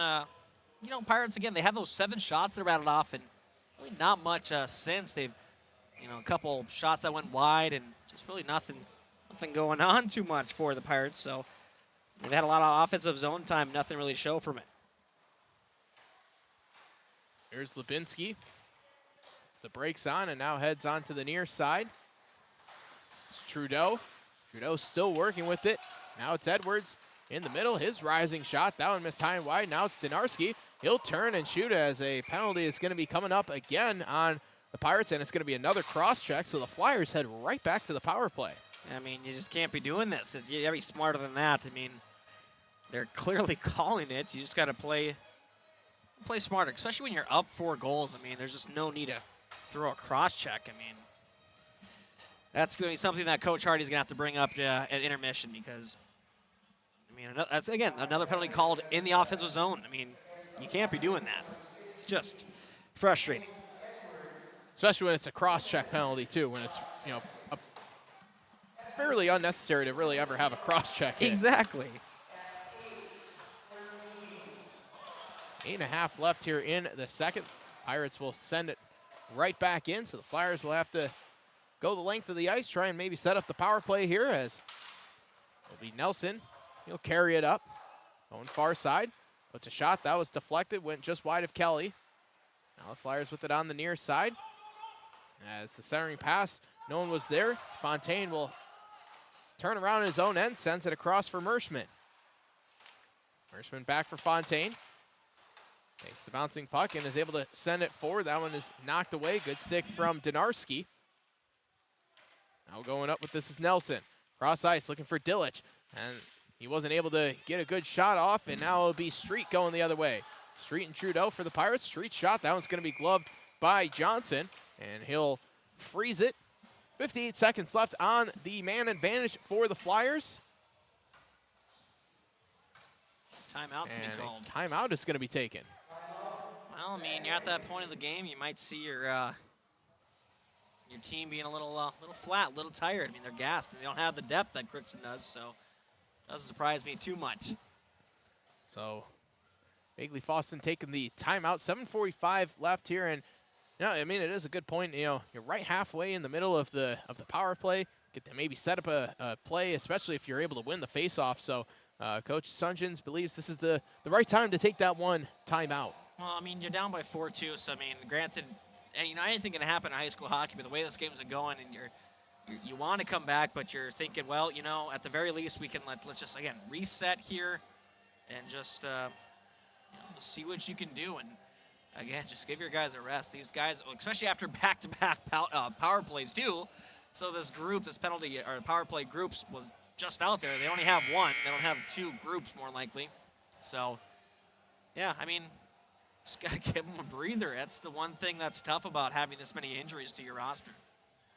Yeah, a bunch of injuries that the Flyers have sustained here over the course of the season. The faceoff will be in the offensive zone for the Pirates, and they were able to get the faceoff win. It was Nelson who was able to do so, so the Flyers trying to set something up here with 45 seconds left on the power play. Now it's Dillich in the middle. Dillich with the shot that saved. Nelson tried to come in, and he wasn't able to get a good shot. Unable to hold it in were the Flyers. And that timeout might have worked for the Flyers as they were able to get probably their best opportunity of the night. I was just going to say that was some, I mean, they got the puck to the right stick there. Dillich with a great shot and a great rebound opportunity as well. So they have to seem to get a little perked up here after that timeout. Dillich again was moving through the center. Now it's Wyatt Gerbrot. Drops it off. Shot, that one's going to be saved by Kelly. Into the corner. Wyatt Gerbrot with it still. Just 5 seconds left on the man advantage. Gerbrot with a couple of nice moves. Gerbrot still going with it. Gerbrot here on the near side. Ends up losing the puck, and it's going to be sent forward. That one goes by Edwards, and no icing. Edwards, I think for a second he thought it might have been icing because it went past him, but the referee, they waved off the icing. So now it's Hamry. Getting it back from Benson. Sending it up the far side. Gets it for Ecker. Ecker, he'll cut to the middle, and it's going to be offside as Jay Reese was sliding back trying to get onside. Referee says, nope, and we'll do it from the neutral zone. Well, Ecker had to make a move to avoid a hit, so you never want to make a move at the blue line, but to avoid getting hit, yeah, it's a pretty good reason. So that's they'll take an offside over getting blown up at the blue line. And that's usually where you see a lot of those offside is it doesn't matter what level. You make a move at the blue line, catch your guy off guard, and it's going to be offside 95% of the time. Yeah. So here's Larson in the corner. Liam Larson, that is. He'll send it across. Gets this for Benson. Benson throwing all the way through. It goes now down for Liam Larson. Trying to glove this one with Lucas Miller. And Pirates were unable to keep it in. Hamry heads back to center and goes across for Benson. Now Benson walking in. Benson still going with this. Might have had it knocked off of his stick. Might have been a really good stick from the Flyers as Benson was going with a full head of steam. Hamry over for Jackson Reese, and he lost it. Now it'll be Trenton Weiss playing it on the near side, tried to find it for Crans, but it was Benson who was able to scoop it up first. Now it's Wyatt Gerbrot losing it. Now it's Weiss with a backhander, and that one had to be saved by Kelly. Miller flops this one along. And it'll be Liam Larson who will chop it along, and this is going to be all the way down for Weiss. 5 minutes left here in the second, still 4-0. Pirates with the lead as Dillich, he'll walk in. That was good shot block from Donarski, and Akis sends this one forward, gets this to Colburn. Colburn flips this one. It'll be gloved by Johnson. He'll just cover it up with 4:51 left here in the second. Yeah, the shots, so far 8-3. If I'm not mistaken, so far this period, Crookston still with the advantage, but definitely not nearly as many shots as that first period. Colburn, that one missed the net. Bouchow trying to track it down, couldn't do so. Now Dillich trying to play it past Donarski. Dillich still walking with this, and Dillich, his shot, that was blocked aside. A great job by Lubinski. So he was able to get back. Another shot, that one came from the point with Reed Gerbrot. That was blocked down by a couple of Pirates. Now it's Colburn. Colburn trying to slash through the middle. It's deflected into the corner. Bouchow out in front, and Colburn tried to redirect it towards the net. Now Akis battling for in the corner. Reed Gerbrot sends it forward. This one's going to get banked right to Donarski, and he'll flip it in. Flyers able to get it and set things up. It's going to be turned over, and Trudeau had that one stripped away from him by Dillich. Dillich got it back, but it'll be sent right out by Lubinski, and Akis will bank it off the boards as the Pirates make a full sail change. Big hit from Edwards, but Flyers still working along with this. Wyatt Gerbrot sent it forward. It goes to Larson. Now on the back check, it's Merschman. Tried to send it along. It was Ty Larson had it knocked away from him. Caden Edwards picks it up. Edwards trying to play it off the boards to himself. Made a diving effort to keep the Flyers away from the puck as Edwards gets off the ice, sends it across for Melsha. Melsha still working with this, and he'll enter the offensive zone for the Pirates. Melsha into the corner, takes the hit, still trying to work with this. Now it's out in front, and spinning one was Street, but that one went through the crease and wide. Street has it on the near side. Street still trying to work with this, but it's going to be turned over as the Flyers are going to send it all the way down, and that will be an icing. 2:53 left here in the second. Still no goals here in this second period. All 4 goals that the Pirates scored came in the first. Fisher with 2, Bouchow with 1, Hamry shorthanded. Yeah, no, the Flyers would definitely be pretty content keeping this a scoreless period. Or rather, obviously they'd rather have a goal themselves, but if they can keep it 4-0, they'll be pretty content. Now it's Fisher. He'll drop it off for Jay Reese. Jay Reese, his shot, that was blocked, went over the net. Fisher slashing to the middle. His shot was blocked. Comes back out. Ecker wasn't able to get the shot, and this one's going to be sent all the way down, and Kelly is just going to cover it up, and it will be frozen there. Yeah, it didn't really have enough steam. I mean, it probably would have crossed the line, but it would have been played beforehand. And so just thought, hey, you know what? Let's just be safe than sorry. Get the freeze and try to win a face-off in your own zone. Out of the face-off will be Benson. Slings one around, looking for Ecker, and Flyers are able to get it back and send it right back in with Wyatt Gerbrot. Big hit on the far side from Benson. That one went off the outside of the cage as here's Jay Reese. It's it up ahead for Fisher. Fisher walking in, and that one's saved by Johnson. And Flyers trying to flip this one out. It goes to Benson at the top. Benson backhands one along. Jay Reese behind the net. Jay Reese still working with this. Jay Reese sends this one out for Benson, and that one's going to be saved by Johnson. Another great save from Johnson. He's had to make a couple of really excellent saves here. Well, through traffic each time, obviously he's made a lot of good saves, but a couple this period, where it's just he just somehow sticks his gloves out and gets it. I'm shocked he's able to track it and get it that cleanly. It's one thing if he just has good positioning and gets hits off him, but he's gloving it pretty cleanly, and it's very impressive. Konarski shot. That one goes high and wide. Under 100 seconds left here in the second. 4-0 Crookston with the lead. Miller sends it back. Donarski, his shot. That one's blocked again. Goes into the corner. Big hit thrown by Miller, able to jar the puck loose as Lubinsky, still with a couple of nice moves, gets to the middle. Then he was stymied there and tied up. Jackson Reese and Lubinsky. And now it goes back out to center for Donarski. And Donarski sent one in, but it went off of Lucas Miller, who was offside. Miller was trying to touch up and get onside. Faceoff will come to center here with 1:05 left in the second. Will be the fourth line for the Pirates out there. Akis and Weiss, and Akis is able to win the faceoff. It'll be Bauchow. Bauchow on the far side, still going with this into the corner. Puts the brakes on. Bauchow sends it back. Lubinsky nearly lost it, was able to retain it, gets it back for Donarski. His shot out in front. Colburn with it, wasn't able to get it cleanly. Colburn with a nice move. Colburn sends it back for Donarski. Donarski with another shot, and that one's saved. Bauchow trying to get the handle of it. Sends it back for Lubinsky.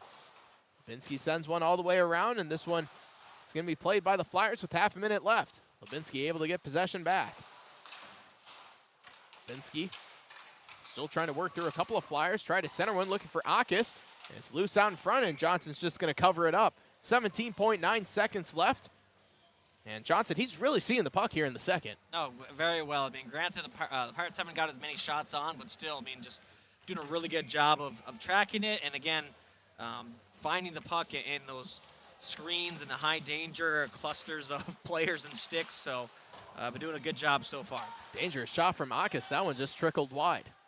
Now Bauchow. 8 seconds left here in the period. Sends it back for Melsha.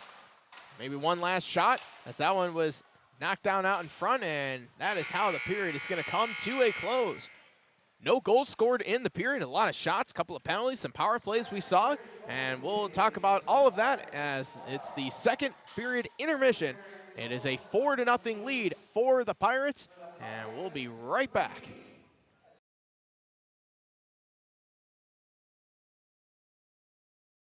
Are you an enthusiastic sports fan? Want to have fun and get in on the action? Heck, yes. That'd be awesome. Have great attention to detail? Want to stay active? Definitely. Want to give back to the student athletes in your community? Obviously, yes. Then you'd make an excellent high school sports official.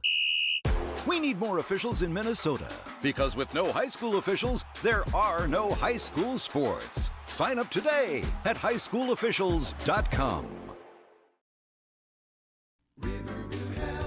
From shoulder to hand, hips to toes, and everything in between, the Riverview Health Orthopedic Team has you covered. With advanced training and joint replacements, upper and lower extremity, spine, foot, and ankle care, you know you'll be in good hands with Dr. Spinell, Schall, Sekundiak, Stanky, Kim, and Abasi. For appointments, call Riverview Clinic at 218-281-9595. Riverview Health, exceptional people, exceptional care. Riverview Health. It's It's always growing season here at United Valley Bank. We're focused on growth for our customers and communities, success for farms and businesses, and improvement for ourselves. Partner with us, and you'll see firsthand just how much the right hometown banking team can change your perspective.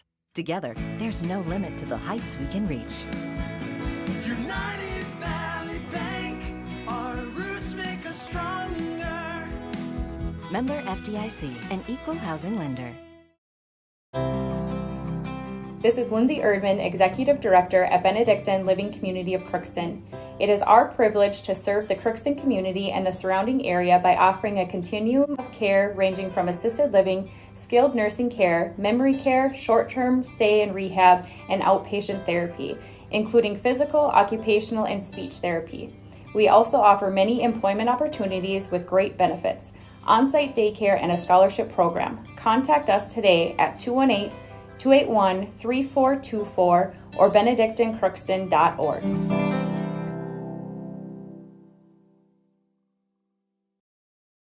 Farming today doesn't always feel the same way it used to. Then again, some of it feels all the same. Maybe it isn't so much the jobs that changed, but how they get done. Now that's a different story. Efficiencies are critical, which is why you need a lender who will find the right loan structure for a strong financial future. You need a lender to look out for your whole farm operation. Ag Country.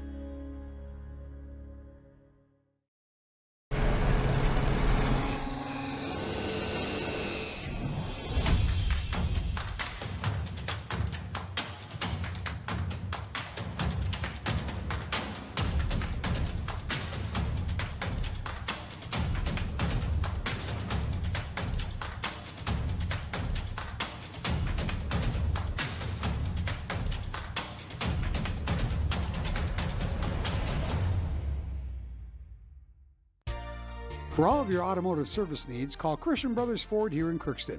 We have a service team to handle all of your vehicle's needs. Does your vehicle pull to the right or left? Call and schedule an alignment today. Proper alignment saves gas and wear on your tires. We're here to take care of your vehicle repairs and maintenance. Call Christopher or Jersey in the service department at 281-1338. Make an appointment today with the service department at Christian Brothers Ford of Crookston, where we make it easy. This is my farm. Don't come out here and tell me what I need. I need solutions that work and market options that are worth my time. Small town support that sees the bigger picture. A global network that empowers us. A co-op that's there for us every day. Ever wonder what your city government does for you?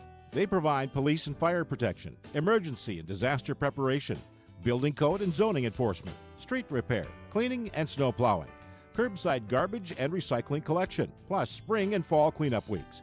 They deliver safe drinking water and maintain a wastewater system. They care for 22 parks and provide year-round recreation activities. They give loans for economic development and housing. They do all this and much more with the help of your city employees. Welcome back to the Crookston Sports Center as it is a 4-0 lead still here as the Crookston Pirates have the lead over the Bagley-Fosston Flyers. Shots that period, it was 12-3 in favor of Crookston. So they are now up to 32 shots in the game, 7 shots on goal for the Bagley-Fosston Flyers. As that's a look here at our Draft Sports Bar and Grill scoreboard update. Is there anything else from around the area, Bo? Oh, let us take a peek here. Well, as we mentioned earlier in the first intermission, boys JV hockey, Crookston hosted Red Lake Falls before the varsity game was taking place. Red Lake Falls would win 2-1. And boys basketball, Crookston's hosting Red Lake County over the Crookston High School Gymnasium. And the JV matchup, it was Crookston winning 58-52. And taking a peek here at the YouTube live stream right now. Looks like it's a close game. The first half's going to end here in about 40 seconds. And as of right now, it is 35-33 in favor of Crookston. So this would be a big win for the Pirates. Red Lake County is having a very good season. Granted, fouls are – Crookston has 1 foul. Red Lake County has 7. So that has definitely been the story of this game, I can probably tell you. And so I'll just keep an eye on that before we end our scoreboard update here. But other than that, yeah, that's pretty much all we have. Crookston Wrestling was scheduled to be at United North Central for a triangular with Perham. That was canceled. And then other than that, let's take a look here. The Minnesota Wild, they're getting thumped, I'm pretty sure, over in down in Tampa. 6-3 into 13 minutes left in the game. So that is not great, but can be expected, honestly, for Tampa Bay and how the Wild are doing. So anyway, so that's not ideal. Let's see here real quick, too. I just want to take a look at the Minnesota Golden Gopher men's basketball team. We're at Michigan State. Michigan State would win 76-66. So the Gophers drop another one. They drop down to 12-6. Spartans are 11-7. So, and the Timberwolves, as we mentioned, they're going to play late. They're on TNT, so that's why they're playing at 9 p.m. for that. So as we take a look here, final of the first half, I should say, at the end of the first half, Crookston's up 38-36 over Red Lake County in boys basketball. So there you go. That's what I got for you. Red Lake County's head coach just got 650 wins the other day. Featured that in the that was featured in the Sports Fever column a lot, with a couple of other good nuggets in there too. So if you want to check that one out, KROXAM.com, click on sports, and that will be there for your reading pleasure. A lot of great things in there, so I highly recommend checking that one out. But also, can't remember if we gave the JV score from here. Red Lake Falls, they won 2-1 over Crookston. It was 2 third-period goals from Red Lake Falls. They were trailing 1-0 after 2. They were able to make a little bit of a comeback here, as Bagley-Fosston, they're looking to make a comeback in the varsity game here, trailing 4-0. One of the bright spots of that period, Kyle Johnson able to get the shutout during that period, and some of those saves, we talked about it, seeing it through traffic, that is really hard to do, especially for a junior netminder. Yeah, and he's having a good play here that second period. That's a momentum. That's a spirit lifter, if you will, too. I mean, after a tough first period, to come out and after letting up 4 goals in the one and getting a shutout, as you said, in that second period, it's just big. And especially with the long change, you could tell, though, that the Flyers are getting a little gassed and that their numbers are getting to them. The fact that they don't have 4 lines of the roll, 3 defensive pairs like the Pirates do. So we'll have to look and see if the Flyers can really get their stamina back after this intermission, or if they're going to just run out of gas and the Pirates are going to be able to take over again. And so that's going to be, I think, the big difference, a big thing to see. But, yeah, you got to give the Bagley-Fosston credit. They had a really good period there. And a lot of it was spent in their own end, too. They were able to get they drew a couple of penalties, too, which is important. They were able to get some power play time.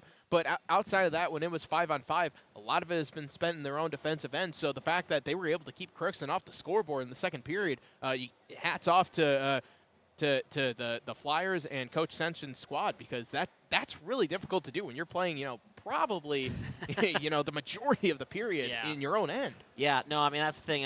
When I say they had a good period, obviously they didn't want to be in their own end, but as you said, they kept the Pirates off the scoreboard, and more importantly, they kept the Pirates to the outside. It was mostly shots from the perimeter, shots that went wide, so they weren't really grade A opportunities. And granted, the Pirates hit the net a little bit more, and who knows what happens, but definitely they were trying to pick their corners a little too much, and that's what happens when you're up 4. You get a little confidence. You maybe try to go for those more flashy goals and those nitty-gritty, greasy goals down in the blue paint there. So, no, Bagley-Fosston had some good sticks as well, broke up some entries for the Pirates, and just for what they're dealing with right now with all the injuries, again, they got to be pretty content with that period.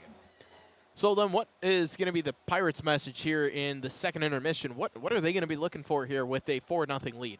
If you're the Pirates, you're saying, hey, let's get this running time. Let's have a big game. Let's put up some more numbers, because they haven't had a real big, offensive outing so far, at least where they've had a shutout as well. They've had some games where it's been back and forth, a close game, scoring 5-6 goals each team. But if they can just really put the pressure on, get a couple more goals, but keep them off the scoreboard, I think that'll be big. And obviously it's also making sure you're playing smart in your own end, which you haven't been doing as much, in your own end and zone time in a sense. So just making sure you're still remembering, how to play all 200 feet of the ice surface. So, yeah, I mean, it's got to be, work on some little things, and obviously it's nice we have a lead. You can work on those things that you might not, have the opportunity to in a game during, some other or games that happen. So it's a good opportunity for the Pirates to, again, just really get some, get all the lines out there again and just keep things going, try to get that chemistry, get more feel for the puck, and if they can keep that forecheck going like they did in that second period. I mean, again, as we said, they were able to get line changes off while in the offensive zone. That's really something that shows you're in a groove and you're having, you're doing whatever you can. So it's doing whatever you want, I should say, in the offensive zone. So obviously a little tougher to do that in the normal period of the short change because your offensive zone is further away from the bench. But, just work on that a little bit more. See if you can still get some offensive line changes and all that stuff. I mean, it's a good opportunity to work on some stuff you don't normally get an opportunity to in an actual game. Yeah, the Pirates, when they score 4 or more goals, they haven't lost a game this season. So that's kind of been that benchmark. When they get to 3, they're about 500. But when they get over 4 goals or more, that's where almost all of their wins, except for one against Lake of the Woods. That was a 3-2 win. That was over the Christmas break, and the day before, that was their lone shutout they got of the season, a 5-0 win against Bismarck Central. So Parker Kelly, he hasn't been all that busy there in the second. Had to make a couple of saves on the power play, but we haven't had to see a lot of Kelly. He's been really hasn't been that challenged yet, and we're still waiting to see maybe Bagley-Fosston trying to generate some offense and challenge Kelly, especially after he hasn't had a lot of shots thrown at him. Yeah, we'll see if Dillich can get some more shots on. He had that one good opportunity there after that timeout, which that's the thing. Bagley-Fosston has. Again, a few sparse, lights shining like, oh, wow, that was a good offensive play and high danger. But I'd probably say 5 out of those 7 shots weren't too hard of saves for Kelly. So it's just, you got to make sure you're not, taking it for granted. Don't forget you still have 17 minutes to play, and you got to play it like it's 0-0 or you're up by or down by 1 even. You just got to play it hard. I think that's a big thing to make sure you're going to play a complete game. We'll have to see how both teams play this third period. We'll step aside. The Pirates have a 4-0 lead heading into the third.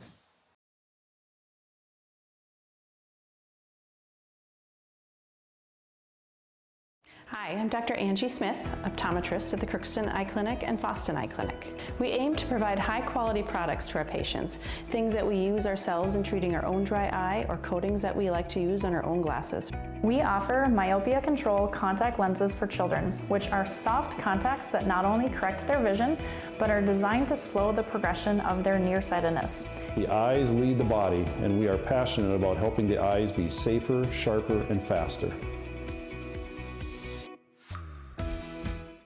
At Crookston High School, we really have a lot going on. There isn't that much going on. Oh yeah? We have softball, baseball, track and field, soccer, swimming, tennis, golf, volleyball, trap shooting, hockey, basketball, wrestling. So we have a lot of sports. And there is orchestra, band, choir, visual arts, speech, theater, Leo Club. And Crookston is one of the highest academic schools in the region. Really? Yeah, really, especially in math and science. I guess we do have a lot going on. Yeah, and that's why Crookston High School is my education destination.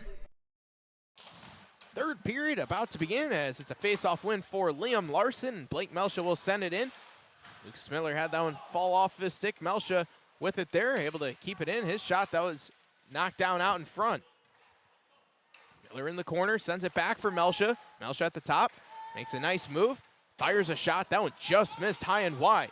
He was looking for that near corner. Larson's able to hold it in. That is Ty Larson. Ty Larson gets it back. Fires a shot. That one's blocked out in front. Jackson Reese gets to it in the corner. Jackson Reese with the nice move to the middle. Still going with it, and save made by Johnson as Jackson Reese had to avoid a couple of Flyers on his way to the net. Yeah, some good moves, in a tight spot there, close to his body. Able to move the puck around and get a good backhand shot there, and that's how the Pirates want to start this period, right into the offensive attack again. Face-off win for Edwards. Slabinski over for Trudeau. Now Edwards lost it, left it there for Street. And the Flyers able to get to it first, and they'll send it upwards. Now on the far side, it's Kranz. Tried to send one on the near side, and that one goes too far. Donarski has it. Plays it off the glass. Puck comes out to center. Cole Johnson had it, but it's turned over as Slabinski had it for a moment. Kranz was able to backhand it in. Donarski sends this one all the way around Kelly. Now over for Edwards. And Edwards will start his trek up the ice. Crisp pass, tape to tape, finds Trudeau. Tried to have a nice move going around Fontaine, but Fontaine with a good defensive stick there. He was able to stop it and send it out to center before Donarski sends it back in. Now on the near side, it goes off the stick of Kranz. Jay Reese tried to spin it forward, goes to Trudeau, and he'll send it into the corner. Fisher is able to get it there. Fisher was unable to keep his balance, and this one's going to be sent down by Kranz, and this one's going to go for Kelly. He'll just play with his stick, and now it's Jay Reese. Jay Reese going up the ice with it. Offside, it's going to be called. It's just a little bit offside here. Minute 59 into the third period. It's 4-0. Crookston with the lead.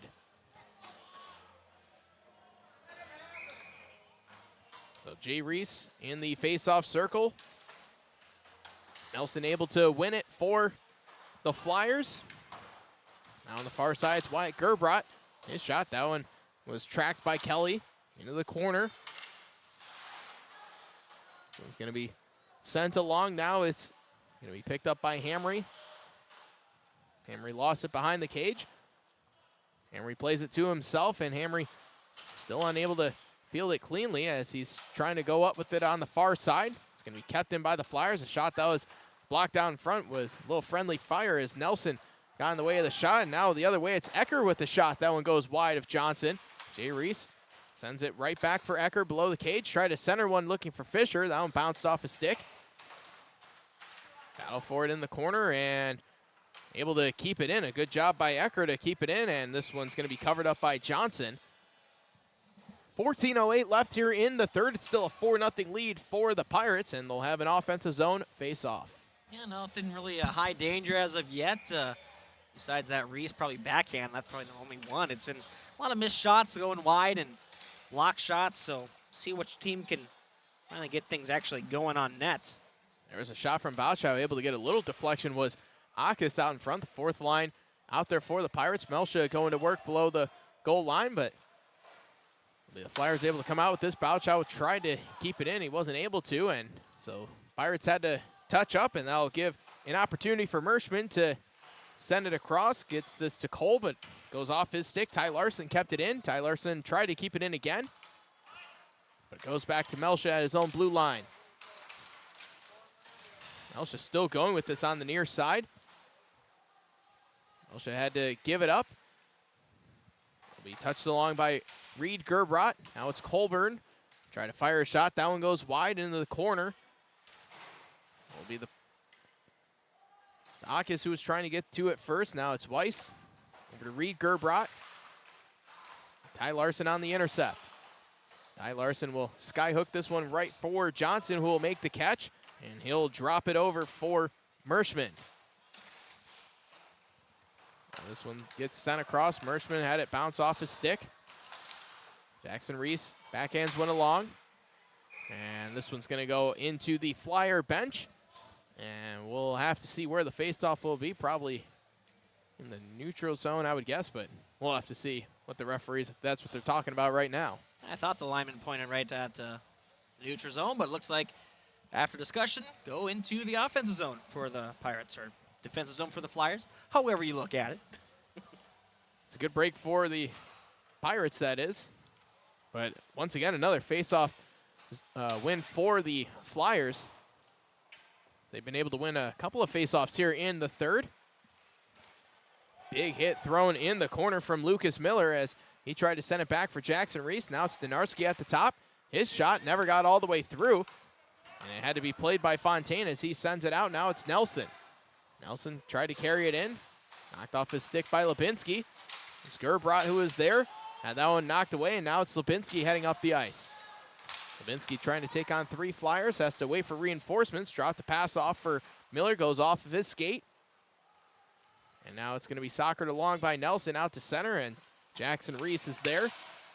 Cuts to the middle. It's turned over as Dillich. He was able to scoop up the loose puck. Gets it to Wyatt Gerbrot, and his shot, that's saved by Kelly. Good shot. Good offense generated from the Flyers. Now it's going to be Donarski. Behind the cage, he sends it around. Now it's Street.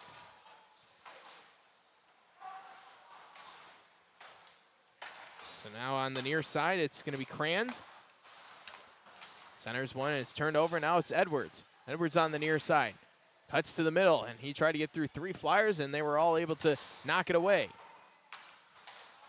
Now it's Cole Johnson as Trudeau was trying to keep it in. It'll be Edwards at center. Edwards still holding, and now he'll fire it in. Trudeau will try and chase in after it. Reed Gerbrot is there. Big hit thrown by Trudeau, as it'll be Benson. Gets it back to Trudeau. And another big collision, another hit out of Trudeau. And now walking in, a shot from Benson. That one just missed. And this is going to be handled by Edwards. He'll throw it across, gets this for Ecker. Ecker up ahead. It's now Benson, back for Ecker. Ecker, he'll walk in. His shot will be saved and frozen by Johnson. 10:43 left here in the third. And a couple of big hits thrown by Carter Trudeau. Oh, yeah, the physicality right there. I mean, just, Trudeau's not the biggest player out there by any means, and he's just not afraid of throwing the body around. And it's also some good passing from the Pirates there, a little give-and-go action to generate that zone entry and that shot on net. Don't know what we're getting discussion between the linesman and the ref about, but we'll get a offensive zone draw here. Yeah, after a little discussion, it will be Ecker in the face-off circle. Nelson able to win another one for the Flyers. Jay Reese battling forward. He's able to come out with it. Sends it back for Benson. Now across. It's Hamry, and that's turned over. There's Wyatt Gerbrot. Backhands one along. Nelson trying to chase after this for the Flyers. It'll be Jay Reese in the far corner. And he'll flop this one all the way out, and chasing this one down is Fontaine. Fontaine flings one right to Benson. Benson had to wait for Fisher. Pirates are onside. And now the puck is going to careen out to center. Now it's Dillich cutting to the middle. Dangerous goal scorer. His shot gets sent wide. Will be Fisher. Fisher, pretty good goal scorer himself. Showcased that in the first. Fisher maybe looking for the hat trick as he goes into the corner. Fisher working his way to the middle. Good stick there from Weiss as he was able to knock him off the puck, and this is going to go down as Melsha will chase it. 9.5 minutes left here in the third. Still 4-0 Crookston. Haven't had a goal since the first when Tate Hamry scored shorthanded. It's one of the other goal scorers. Michael Bauchow had that one knocked away. Goes out to Melsha at center, and he'll send it in. The fourth line will go chasing after it. Spun back around by Reed Gerbrot. Now a shot from Ty Larson. That one goes just wide. Melsha sends this one forward. Goes to Reed Gerbrot. He tried to get it out of his own end. Goes to Melsha. Nice move at the top. Melsha winds and fires. It's blocked down in front. Rebound. They score! And it's Bauchow again. And it's 5-0. Well, it all started there with a good hold at the blue line and then a good move from Melsha to get that shot towards the net. Didn't get blocked on the way. And then crashing the net there. Not getting a pretty goal, but it counts just the same. Second of the year for Bauchow. So Michael Bauchow able to get his second.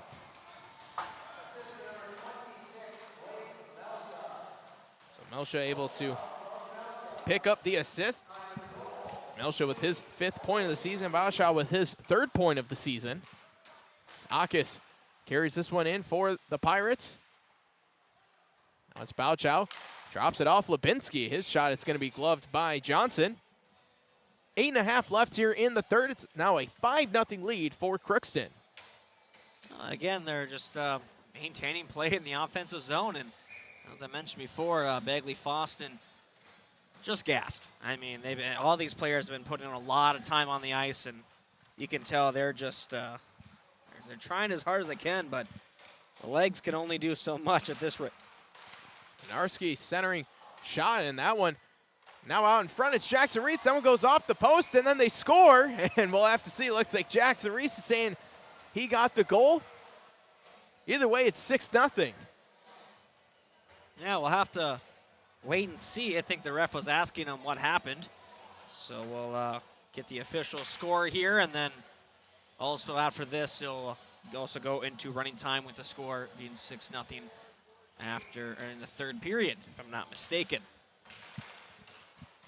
We'll wait for the announcement to see exactly who got credit for the goal. A couple of Pirates out in front.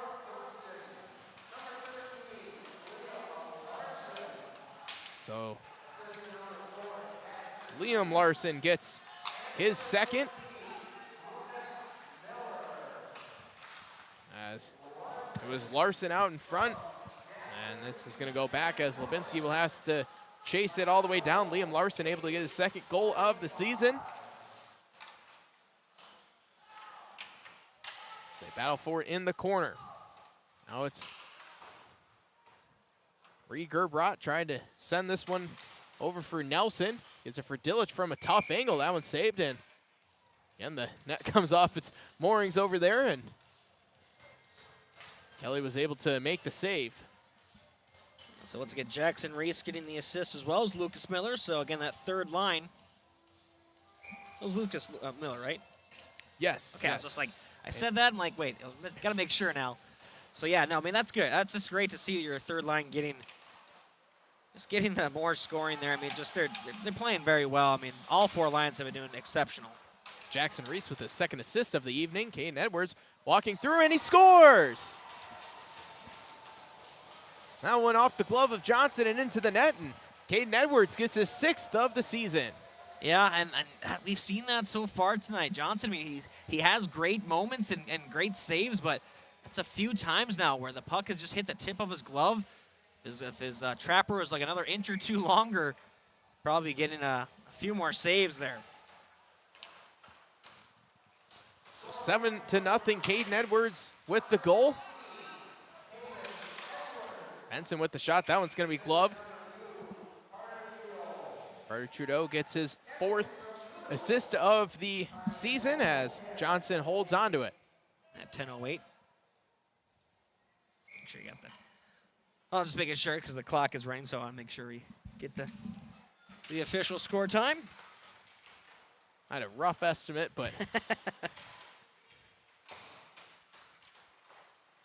so 7-0. The Pirates able to get 3 goals here in the third. This one's going to be sent back out by Weiss. It'll be chased down by Benson. Now here's Fisher over for Reese. And with that goal, all 4 of the lines for the Pirates have now scored a goal. Fisher on the second line, Bouchow the 4th. He has 2 of them. Liam Larson on the 3rd. Now Edwards on the top line as a save made on the shot from Hamry. You love to see that. I mean, that's when you're having a very good game like this, and it feels like all 4 lines are going. It just makes it that much better when all 4 lines get that point too. And also 7 goals matches the team high of the season. It was a 7-5 win against Red Lake Falls here early in the season. Feels like that was about 6 months ago. Was but that the first game of the season? I can't remember at this rate. Might have been their first home game. I think that's what it was. Yep, correct. Pirates did start their season on the road with a win against Kitson County Central. That's right. We'll be seeing Kitson County Central in just a little bit. Will be the Pirates. As coming out with this is Bouchow, that was Melsha with the shot. That one went just wide. Melsha goes crashing in after it. Ty Larson trying to pinch down. This one's going to be scooped up by Reed Gerbrot. Goes behind his cage. Backhands win this one over for Ty Larson. That was a quick shot. Just missed the net. Now Melsha. Melsha with the nice move. Gets to the middle. Melsha fires a shot. That one's also saved by Johnson. Johnson with his 36th save of the evening. Comes around for Melsha. Melsha on the near side, cuts to the middle, backhands this one over for Akis. Akis tried to center one. That one was knocked aside by Johnson. They battle forward in the corner. Coming out with this is Melsha.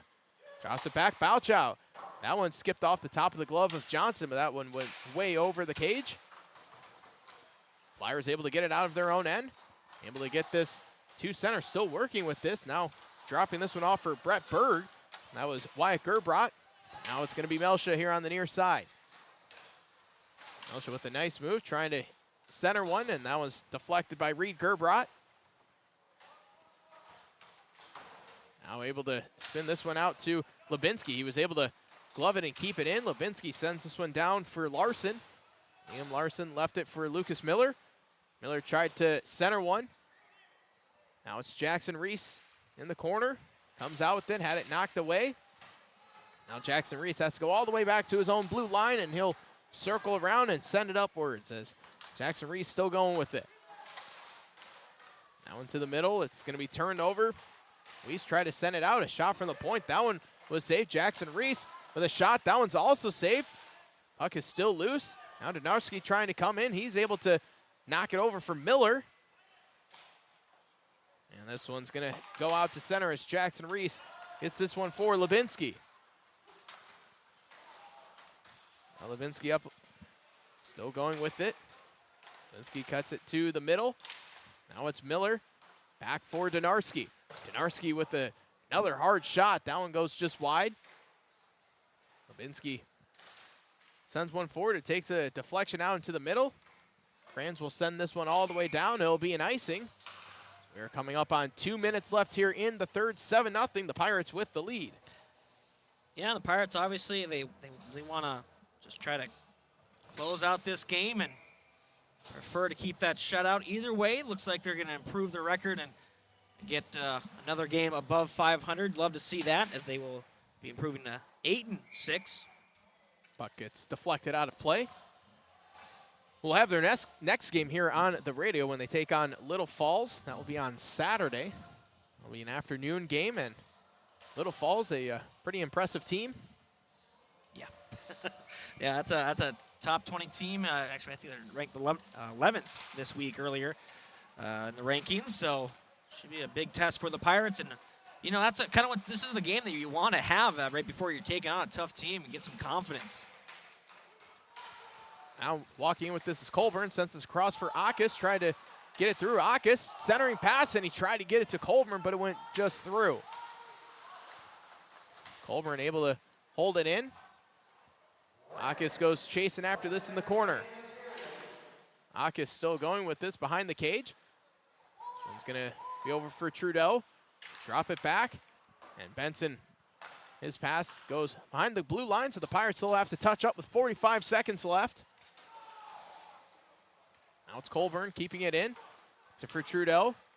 Trudeau centering one for Hamry. A shot, good save from Johnson. And a centering opportunity from Colburn, maybe trying to bank one in. That one is going to get sent out to center. Now it's Dillich. Dillich racing in. Hamry, good back check. He was able to stop him. Akis with a good stick. 15 seconds left as it's Melsha in the corner. Melsha still going with this, sends this one up. It'll be Bouchow who's going to get to it first. Now it's over for Melsha. He'll fire one last shot, saved by Johnson. The Pirates are able to pick up a 7-0 victory here on their home ice. The Pirates improved to 8-6-0 on the season. Bagley-Fosston, they dropped to 5-10-0. And Parker Kelly gets his second shutout victory of the season.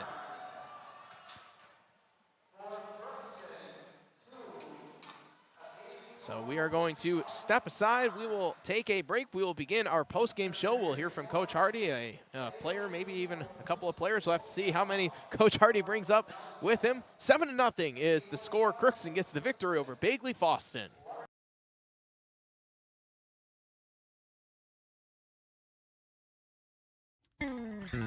Crookston Valley Cooperative in Crookston is your full-service local agronomy dealer, delivering the products and services that you've come to expect. Crookston Valley Cooperative specializes in seed, chemical, and fertilizers that you need to keep your farm operation growing. For expert advice you can rely on, give Sean, Mike, or Matt a call at 281-1178 today or stop by at Crookston Valley Cooperative, located at 1122 Fairfax Avenue in Crookston. Crookston Valley Co-op, here to keep you growing. With the fall season right around the corner, Grove Mechanical in Crookston is ready to prepare you for winter. They suggest having your heating system serviced regularly to keep things running smoothly. A skilled technician will clean and service your heating equipment to ensure safe and efficient operation. It's never too early to get ready for the upcoming winter season. Before the cold sets in, call Grove Mechanical today, your hometown heating and cooling professionals. Give them a call, 218-281-3863, or visit their website, grovemech.com.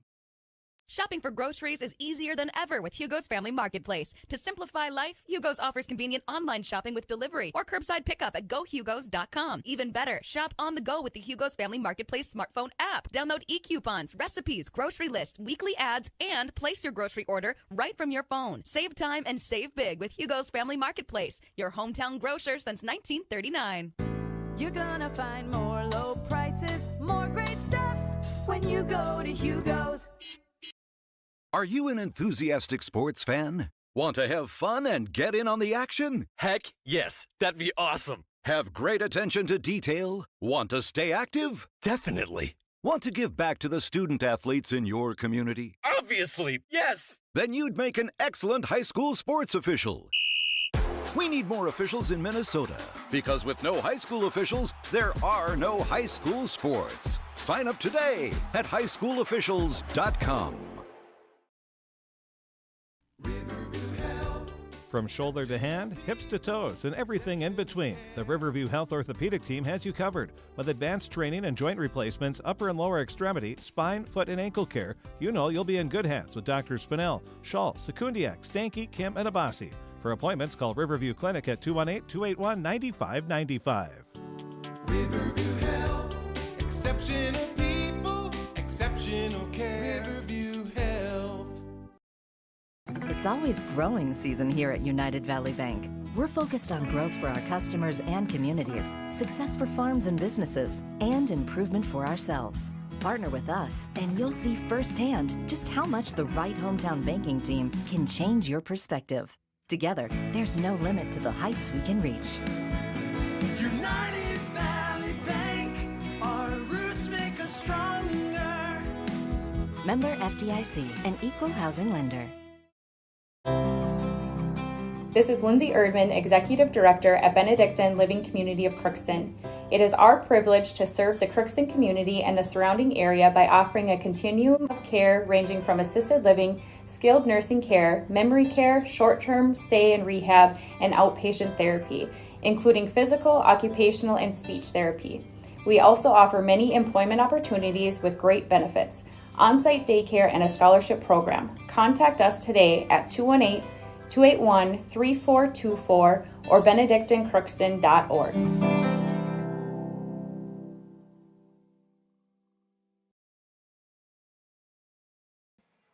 Welcome back to the Crookston Sports Center. A 7-0 victory for the Crookston Pirates.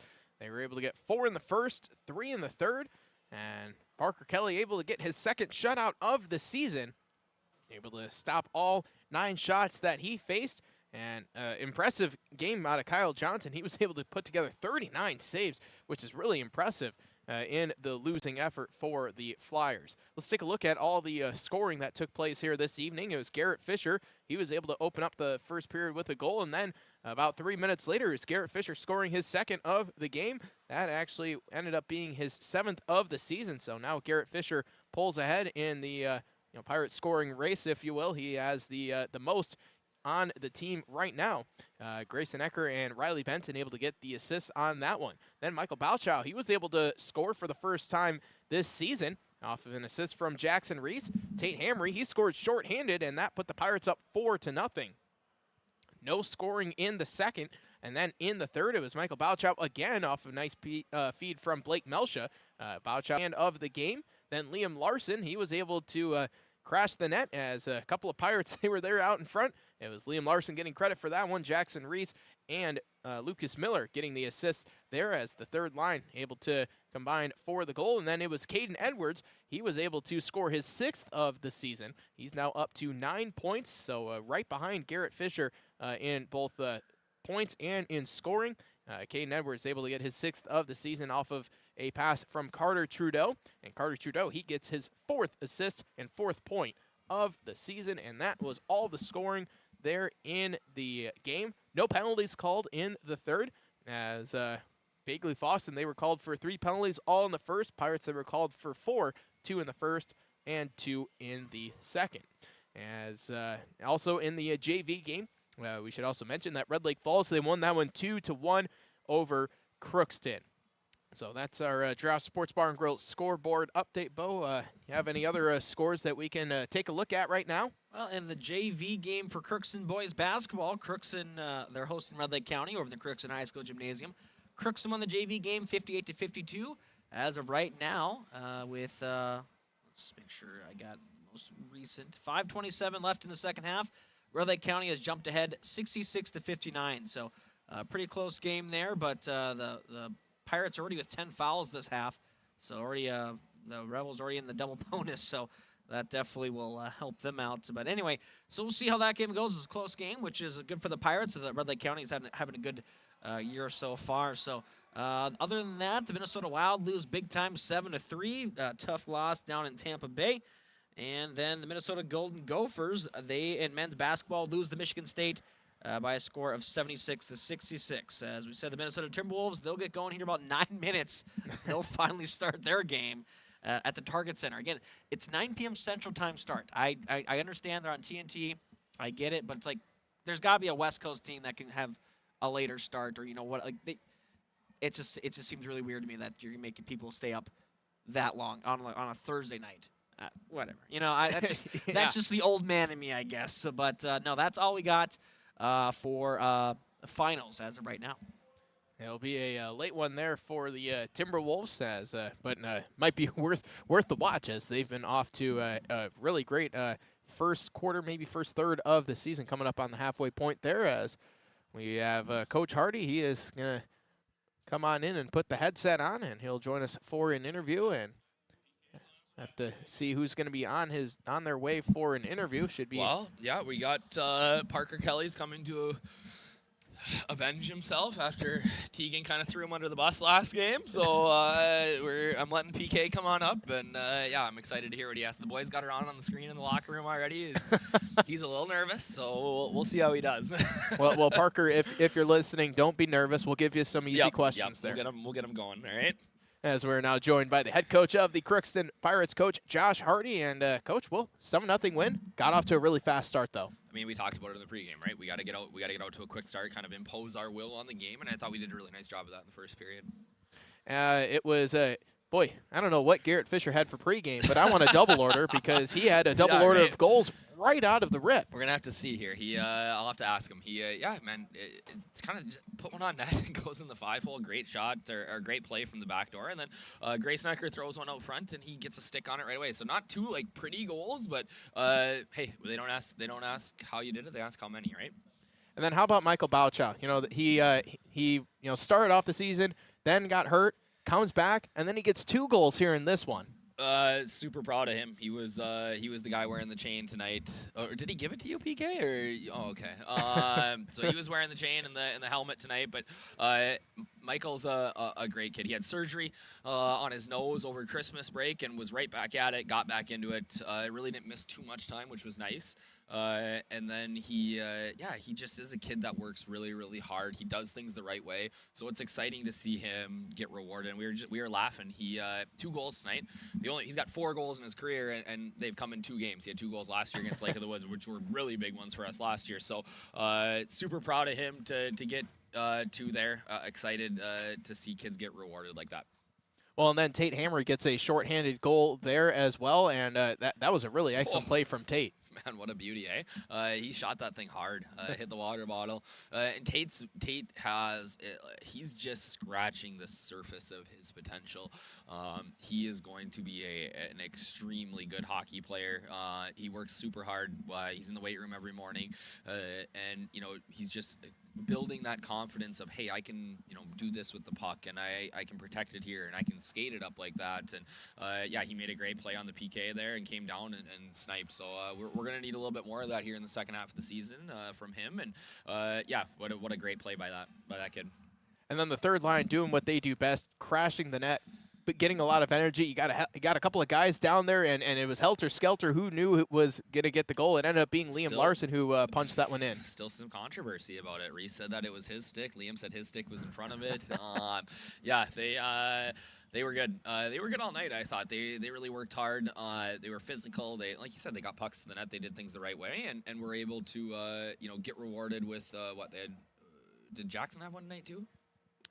Or was it just Liam? It was just Liam. Yeah, they had a great night though. I thought they were one of our better lines. We started them tonight. They're our electric line, right? They got to get it going for us. So it was big for us to get that line. Some offensive production, because they're not always, you know, relied on for that, but they're more than capable. And then Caden Edwards said, hey, we got to get the senior class a goal here. And so he fires one into the back of the net, gets the top line a goal as well, and you get all four of your forward lines getting a goal. Sometimes they say some funny things on the bench, and it was start of the third period, and Jay Reese, who's, you probably can hear him on the broadcast sometimes talking on the ice, but he looked at Eddie and he said, hey, have you guys scored yet tonight? And I had to look away because I was laughing too hard. So, yeah, Eddie came out and got it done for his line. Was super excited for that. You know, a hard shot, goalie gloved it, and it just kind of flopped through his glove. So I thought that whole line really actually played really well tonight. They just didn't quite get on the board, but they were good. And for Eddie to get, he hasn't scored in a little bit, so I was excited to see him get back on the scoreboard. Let's talk about your netminder here, just to our left here. He had another great game, getting a second shutout of the season. Didn't face a lot of shots, but had to make some really big saves. I mean, maybe the most fired up I've seen him out there. He was a little nervous about the boys not helping him out in the defensive end. So yeah, it was. These games are almost tougher, right? Like, I think as a goalie, you're getting, you know, you play against a Warrior to get 50-some shots. Like, you're into the game, and this one's, it's hard to stay focused sometimes, and you all of a sudden now you're getting an odd man rush because we were maybe, you know, too fancy with it in the offensive zone. So no, he does such a good job. Just a great kid, locker room guy. Love having him around. Maybe gets into some tussles with his teammates too much, but it's so fun to have him. And I think as he's, you know, second year here and just seeing the personality come out, and you know, at practice he's in everybody's ear when he saves their puck, and you see that competitive nature come out of him. And another kid who, just like I said about Tate, like he works so hard in the off season, you know, even or in season, right? I'm sure he's got 0-hour weight, so he already got a workout in today, and then got a little bit of a workout in here tonight, and just a good kid. And so I always got confidence in him back there that he's going to make the save every time. So proud of him. Another shutout for him tonight. I think Bucky said shutout in the locker room, like in between the second and third period. I was very nervous about that. Because you're not supposed to say it, but it was he got it done tonight with I mean, 9 saves. But like I said, these are kind of tougher games. So 7-0 is the victory here. You're going to be taking on Little Falls on Saturday. A little bit of a drive on Saturday, and a really good team. Yeah, they've been tough. They've got some high-powered guys on Othout and those guys on offense. We played them really tough here last year, 4-1 loss. It was 2-1 going into the third period, and we sort of played the style that we played in the first and second against Warroad, which is again what we're going to have to do against them. They're not quite as high-powered offensively, but they've got a great goalie. And you know, anytime you go on the road, it's always tough to play. So I'm excited for it. It's a good opportunity to test ourselves again against a very good team, and one that, you know, in terms of section seating and things like that doesn't necessarily matter, but it's a good test for our guys. It's always a fun trip down there to Little Falls. They got a nice rink, and we're excited to get on the road and spend some time together on the bus. What, a 3.5 hour trip, and get back late, but it'll be a good Saturday for us. Well, congratulations on the victory, Coach, and we'll see you on Saturday. Alrighty, thanks. That was the head coach of the Crookston Pirates, Coach Josh Hardy, with his thoughts. And now we'll bring in the netminder, Parker Kelly, as we'll have Parker slide on in here and take a seat. We'll get you on camera, too. That way people can see you at home. As we are now joined by the Pirates netminder, Parker Kelly. And, well, Parker, you get your second shutout of the season. How does that feel? Feels good. You guys did really good. Only 9 shots. It's all around really good. 7 goals. Yeah, you've been really good this year, in net. It feels like, whenever a goal gets by you, it is a really tough goal. You have been on your game. What have you been doing in work in the offseason and then during the season to improve your game to be able to put up now your second shutout? A lot of in the weight room. I'm in 0 hour, so go there every morning before school. And then just getting ice time as often as I can, always going into practice. So when you're only facing 9 shots, it's tough because you can't really get into your rhythm. So how do you stay in the rhythm to be able to get the shutout? I just try to keep my mind off of it and just stay in the game as much as possible. Well, it was, I guess Coach said that in the second intermission, you hear the word shutout, so now you're trying to go onto the ice. You're trying to block that out because you know it's inevitable. You see it on the scoreboard, and how do you stay mentally strong to be able to follow through? It was tough. I don't know one person that didn't say it. I think everyone was saying it. But it was only, 3 shots in the third period, so it wasn't too bad. And you get the chain here. That's the player of the game. I hear there's the yellow bucket. We saw Tegan wear the yellow bucket a couple of weeks ago. Do you have the yellow bucket, or is that somewhere else? Well, I didn't actually win it. Michael Bocho got it for his 2 goals. I just have it for the interview. So it was a faux winning of this. Yeah. Well, you're wearing it well, and we should have had you get the yellow bucket on here too, as get the people to see it, because that's an old thing. That one is from way back when, and it's a little bit different.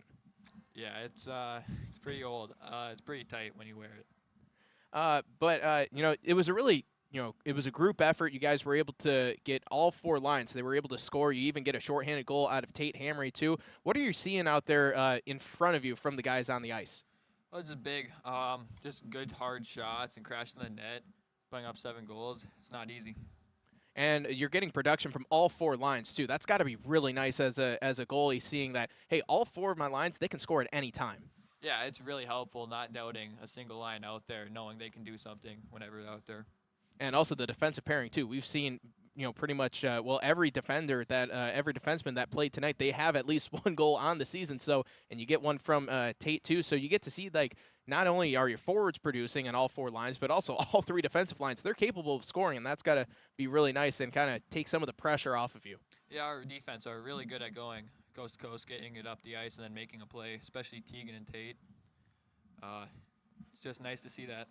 And also, you get a lot of good shot blockers out there too, so it helps you out too.